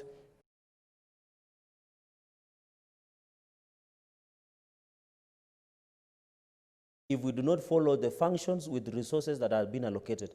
My appeal, even as we go into the forward, is to the CS in charge of Treasury and CS in charge of Health, kindly release the 5 billion to counties so that counties can prepare in advance. We are seeing surge in the cases of COVID, cases between communities across the country. I thank you, Mr. Speaker, sir. Proceed, Senator Abshuro. Thank you very much, Mr. Speaker, for giving me the opportunity. I'd like to congratulate my senator and Deputy Majority Leader, Senator Dulo, for bringing these two very key issues, very relevant for the Senate. Mr. Speaker, I will not add much on the issue of the budgetary allocation, but I would like to urge that the committee that will be assigned this to also look at locally assigned or local county budgets that have been allocated to the COVID-19 to also be included, not just from the national government. As we speak, I am a member of the COVID-19 Senate committee, and in this committee we've been doing is asking making sure that there's transparency in the way the COVID funds are used, both at national and county levels. And in the last check, we had been told by the counties that they had not received much from the national government, and my chair is here and he'll probably, do that. But there's quite substantial amounts of money that the local assemblies have also allocated to the COVID response, and there is where we also need to make sure that we look at the transparency issues, but also even as we push even through the committee, our committee for budgets for the 5 billion to trickle down. Mr. Speaker, moving on to the issue of smuggling of marijuana from Ethiopia into our counties, and especially Isiolo now becoming some sort of conduit through which this is coming, but we are wondering why all the way from Marsabit and along the route where there's so many roadblocks, we are not seeing this being intercepted, and this time it has actually went all the way to central Kenya and Murang'a. And Mr. Speaker, the issue of drug menace, not just in our country, but in Isiolo especially, is becoming a big concern to us. This is how a few years ago Mombasa and the coastal belt started with small or relatively less lethal drugs, and moved on to injecting drugs. So now we're seeing in Isiolo County a lot of our youth becoming zombies because of this infiltration of drugs. And it's about time that we did something, both as a county, as a national government, to ensure that the drug menace does not really infiltrate, already a dire situation in northern Kenya where the unemployment is so high and the youth are so susceptible to use of drugs and other escape mechanisms that seem, attractive to them. Mr. Speaker, if you travel, even if I travel through Isiolo all the way to Moyale, I'll be stopped so many times, and I'll keep saying, I'm a member of parliament, and even at each one of them, I will probably be told, Mheshimiwa, here and there, and what have you. But how is it that then a big truck, a Land Cruiser that is carrying, marijuana worth 5 million, can pass all these roadblocks, can pass all these police, barriers, both during this COVID period where there's so much cessation of movement, but also during the normal times. So, Mr. Speaker, I think our police force and Kiambai needs to tell us how it is that illegal goods can really pass. Northern Kenya again is suffering from insecurity, from small arms, and I think this is exactly how this illegal contraband things are being brought into our country, and this must be really looked at. And I thank Senator Dulo for ensuring that this is highlighted, but also this is actioned with the urgency it deserves. I thank you, Mr. Speaker. Senator Sakaja, followed by Senator Dr. Langat and Senator Oshilo Ayako. Thank you, Mr. Speaker. Senator Dulo, thank you for both statements. I'll comment on only one because I'm not competent on issues of marijuana, and I'm not aware of that issue, but I think your concerns are valid. Mr. Speaker, we, as a country, our counties are not prepared at all. The 5 billion we're talking about is actually even a drop in the ocean, which they have not even received. Mr. Speaker, my committee had an interaction with Kavi from the University of Nairobi, and the projections they gave us, county by county, in terms of the needs and preparation. In fact, following that, we have commissioned as a committee an independent analysis on county readiness that will be done both by the Office of the Auditor General and an independent consultant to tell us what are the actual needs. Now, when Kavi tells us at the university, and they're saying this is the, in fact, worst case scenario, and they've given us the best case scenario, and they've done county risk maps. Mr. Speaker, because of underlying issues, a weighting formula weighted counties and their risk profiles. This weighting incorporated the prevalence of certain risk factors. Number one, ages above 60 years, diabetes, HIV, hypertension, and then they adjusted this weighting to the population density per county. Mr. Speaker, 57% of the national requirements for the resources actually are needed in 15 counties. 15. Not even all the counties, it's all equal. Nairobi, Kiambu, Meru, Machakos, Nakuru, Kakamega, Siaya, Murang'a, Homa Bay, Kitui, Makueni, Kisumu, Kilifi, Bungoma, and Nyeri are the highest risk, at highest risk. Mr. Speaker, while we were saying this, there are 27 counties today without a single ICU facility. Not a single ICU bed. In that analysis, which, Mr. Speaker, I'll share with members so that we just understand the gravity of the issue, because it's important for members to know.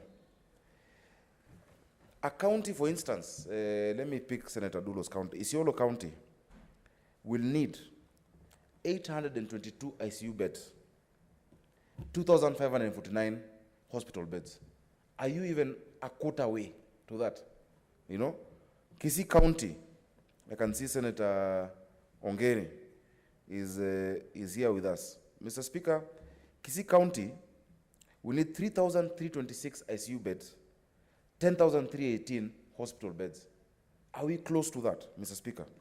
Because these county weights and resource needs have been done properly, and this is the best case scenario, where in February of 2020, we're talking about 2 million asymptomatic infections, 300,000 in hospital, while with 100,000 of them being critically ill, Mr. Speaker.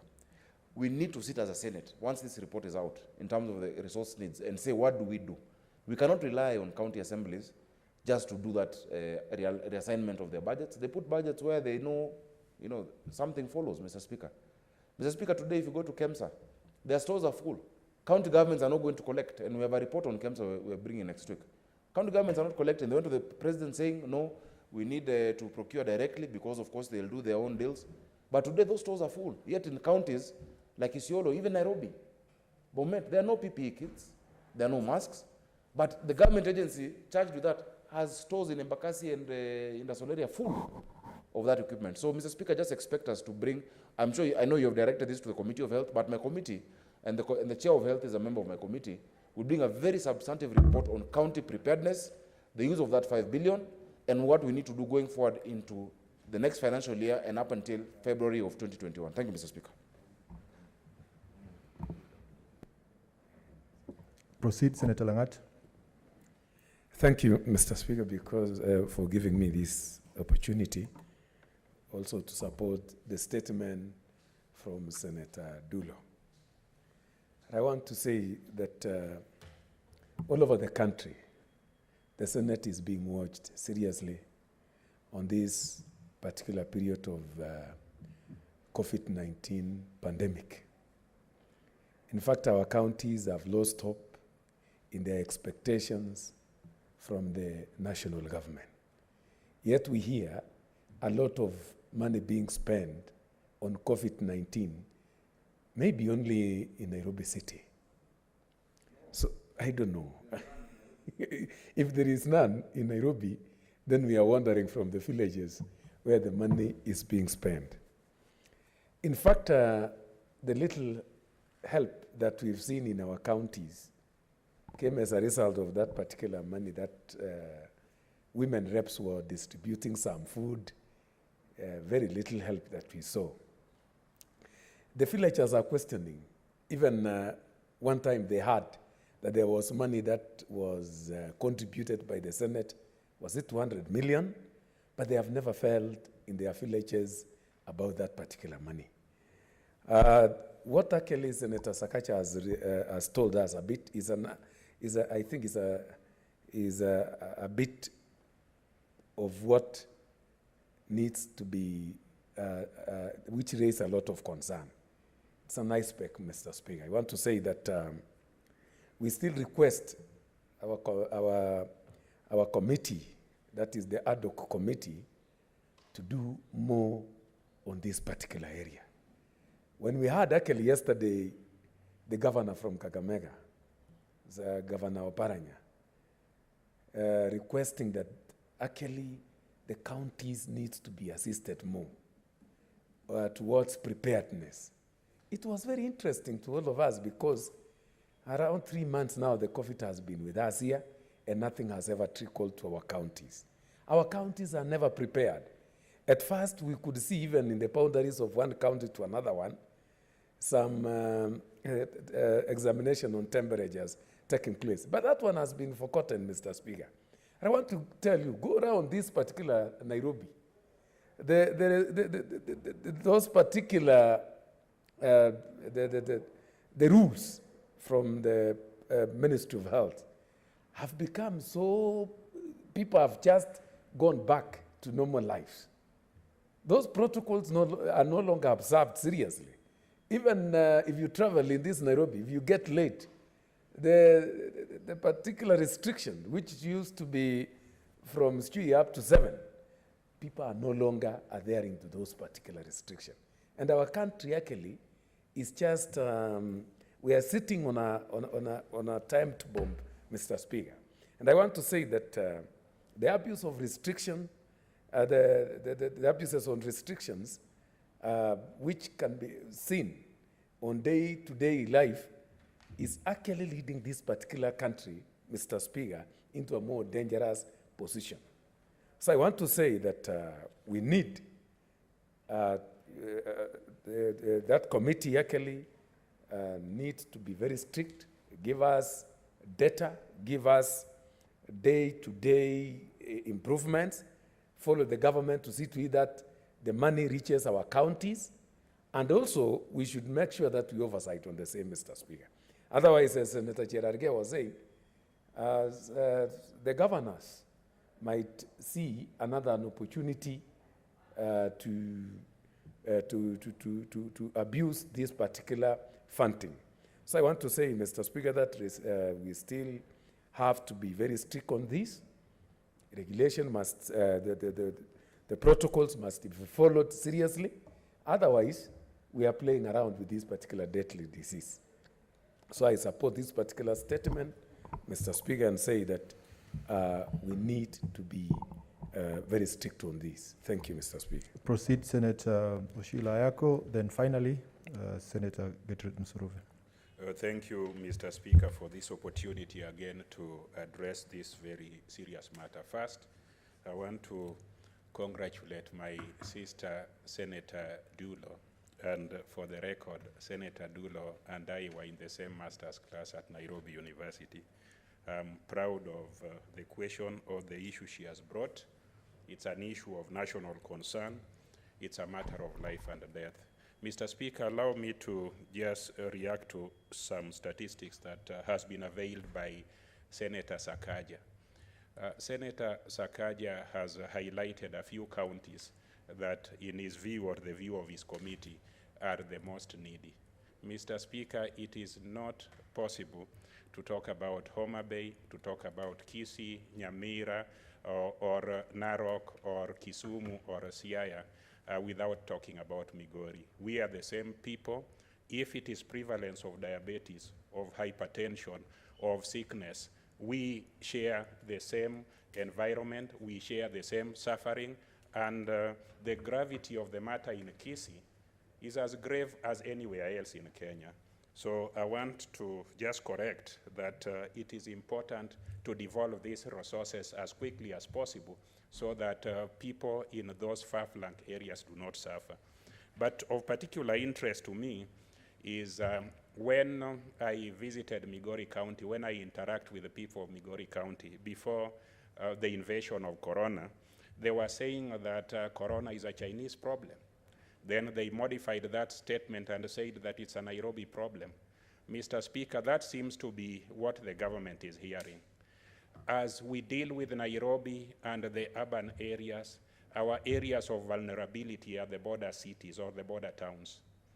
If you look at Busia, Malaba, that is where Corona will keep on entering or exiting Kenya. If you look at Migori, we have border places like Mihuru Bay, Kopanga, Isbania, Motemurabu, Ntimaru, and all those places are vulnerable. The infections we get in Migori are from those places. So as we talk about allocation of resources to deal with the Corona, and that is the question that my sister has raised, are we investing in those places of vulnerability? Corona will continue coming into Kenya through Tanzania. It will invade us through Namanga, through Isbania and those places I've mentioned, through Migingo. It will invade us through Lunga. So are we sending money, and how much money has been sent to protect us from our vulnerable spot? We may be progressing in terms of looking at how to deal with the people in Nairobi, but just like the people of Migori were saying that Corona is a Chinese problem, Migori, Kisumu, Busia, Taita Taveta, Kwale, Kilifi, Mandera, Isiolo, those are the places of vulnerability that resources should have been sent to like yesterday. So in this response to this statement, we want to know how much money has been sent to ensure that we are secure in Migori, we are secure in Mandera, we are secure in Taita Taveta, we are secure in Kajiado, and we are secure in Busia. We may hide in Nairobi here, thinking that we are safe. What about those people when they get infected? They will come to Nairobi, they will go to Kisii, they will go to Homa Bay, they will go to all these places, and nobody is safe. In fact, Corona is a disease that does not respect cities, does not respect status, does not respect tribe, does not respect anything.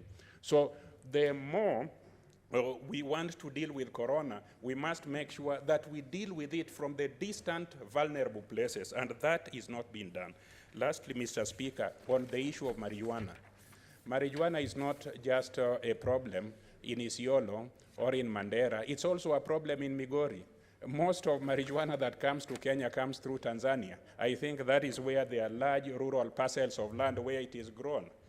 We in Migori would also like to know how the government is dealing with the porosity in the borders.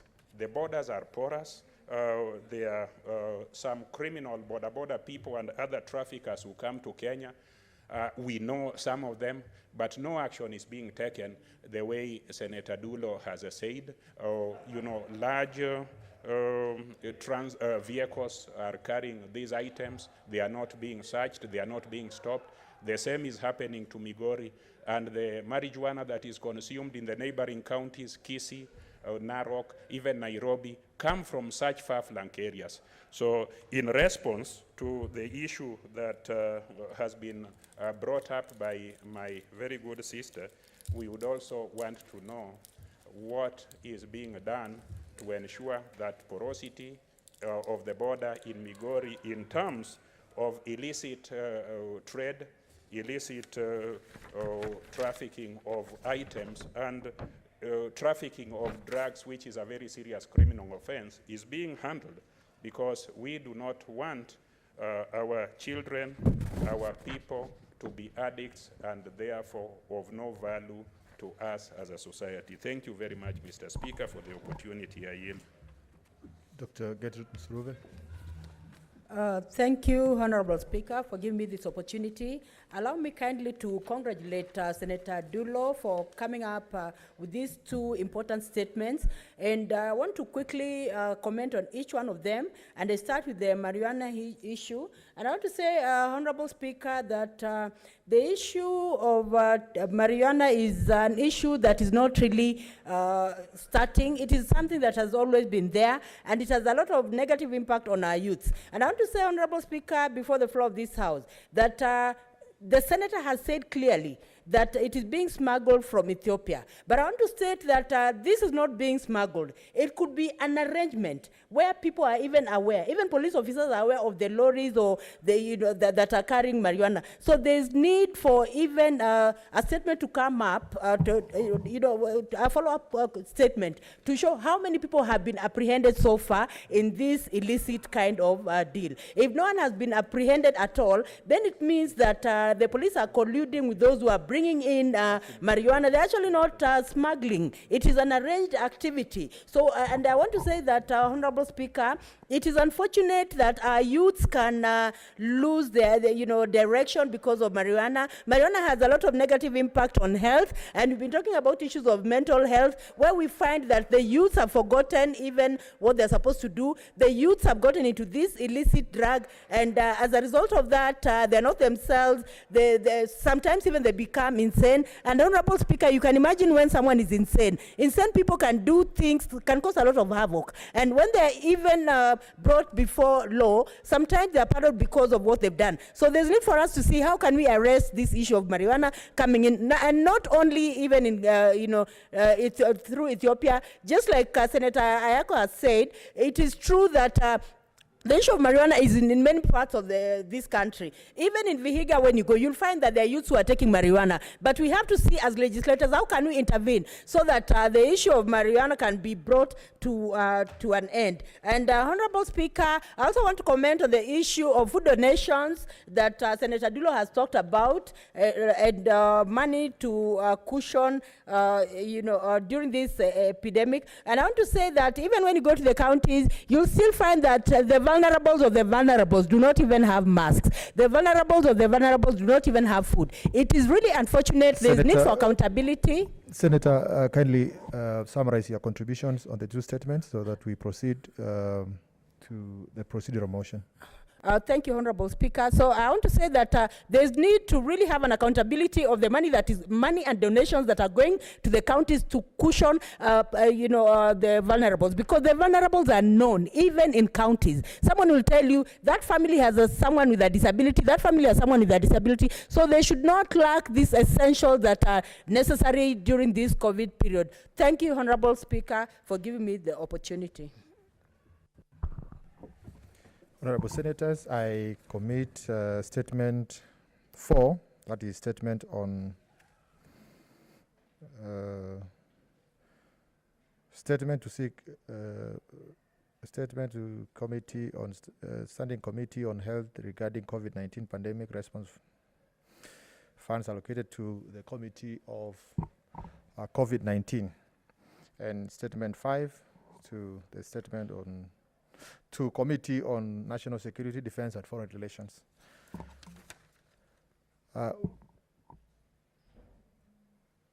Next order.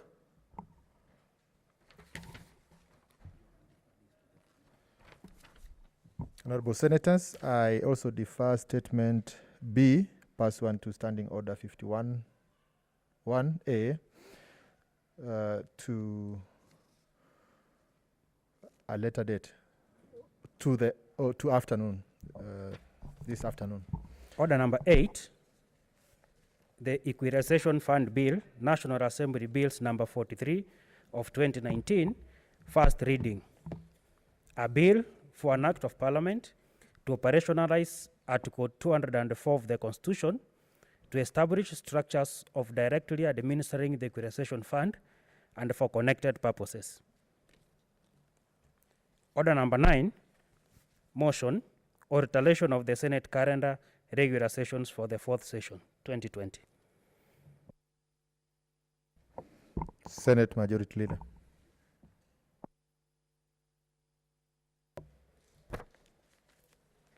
Thank you very much, Mr. Speaker. Mr. Speaker, I beg to move that pursuant to Standing Orders 28 and 29 and the resolutions of the Senate made on the 27th of February 2020, 17th March 2020, and 14th April 2020 regarding the Senate calendar. The Senate resolves to alter its calendar in respect of Part 2 and Part 3 to continue holding one sitting each week on the Tuesdays, beginning 9th June 2020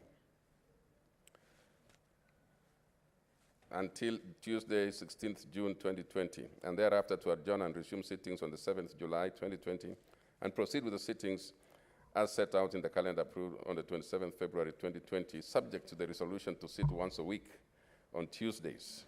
Mr. Speaker, this is just a clear, straightforward motion that this House can actually alter the calendar by resolution. And this is to allow members, because we are meeting only once a week, to allow members to complete some urgent business that could not, cannot wait, and then to resume, Mr. Speaker, as soon as we come back, as soon as we do two more sittings.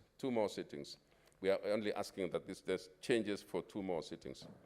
And I'd like to move and ask Senator Dulo to second. I second, Mr. Speaker.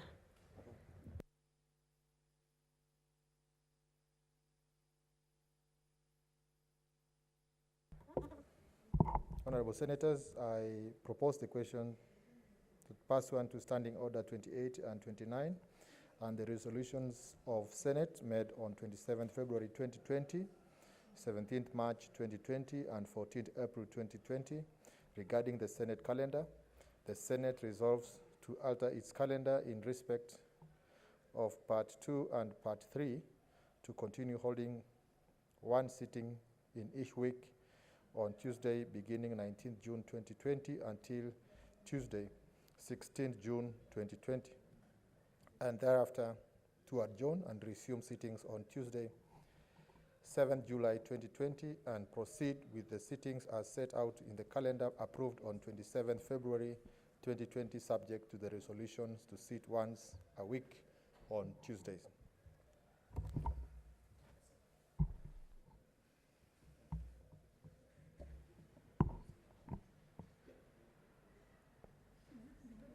Honorable Senators, if no interest, I will proceed to put the question.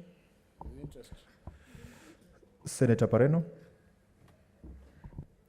I thank you, Mr. Speaker, and I thank our majority leader for this motion.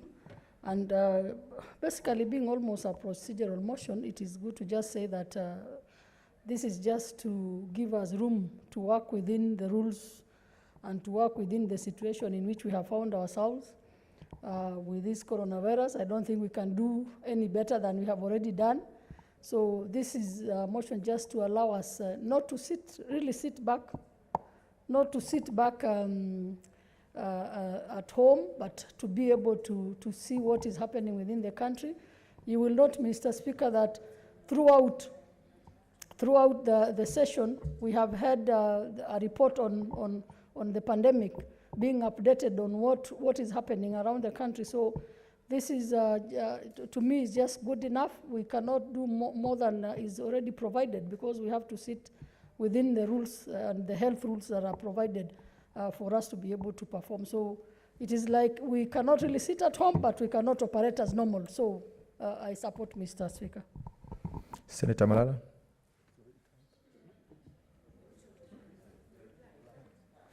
Reply. Order, Honorable Senators.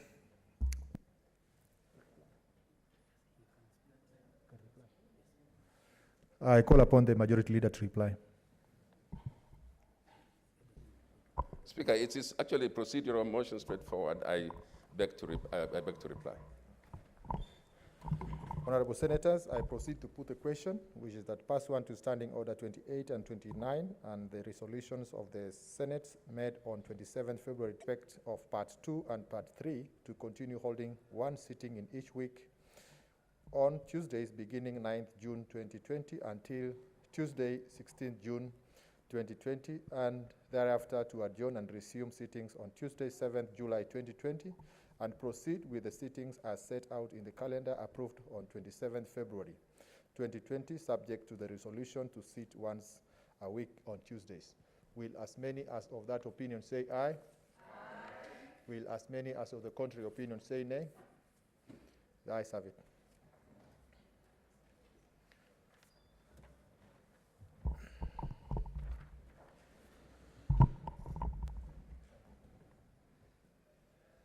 Honorable Senators, it's now 12:30 p.m., time to adjourn the House. The Senate therefore stands adjourned until today, Tuesday, 2nd June 2020 at 2:30 p.m.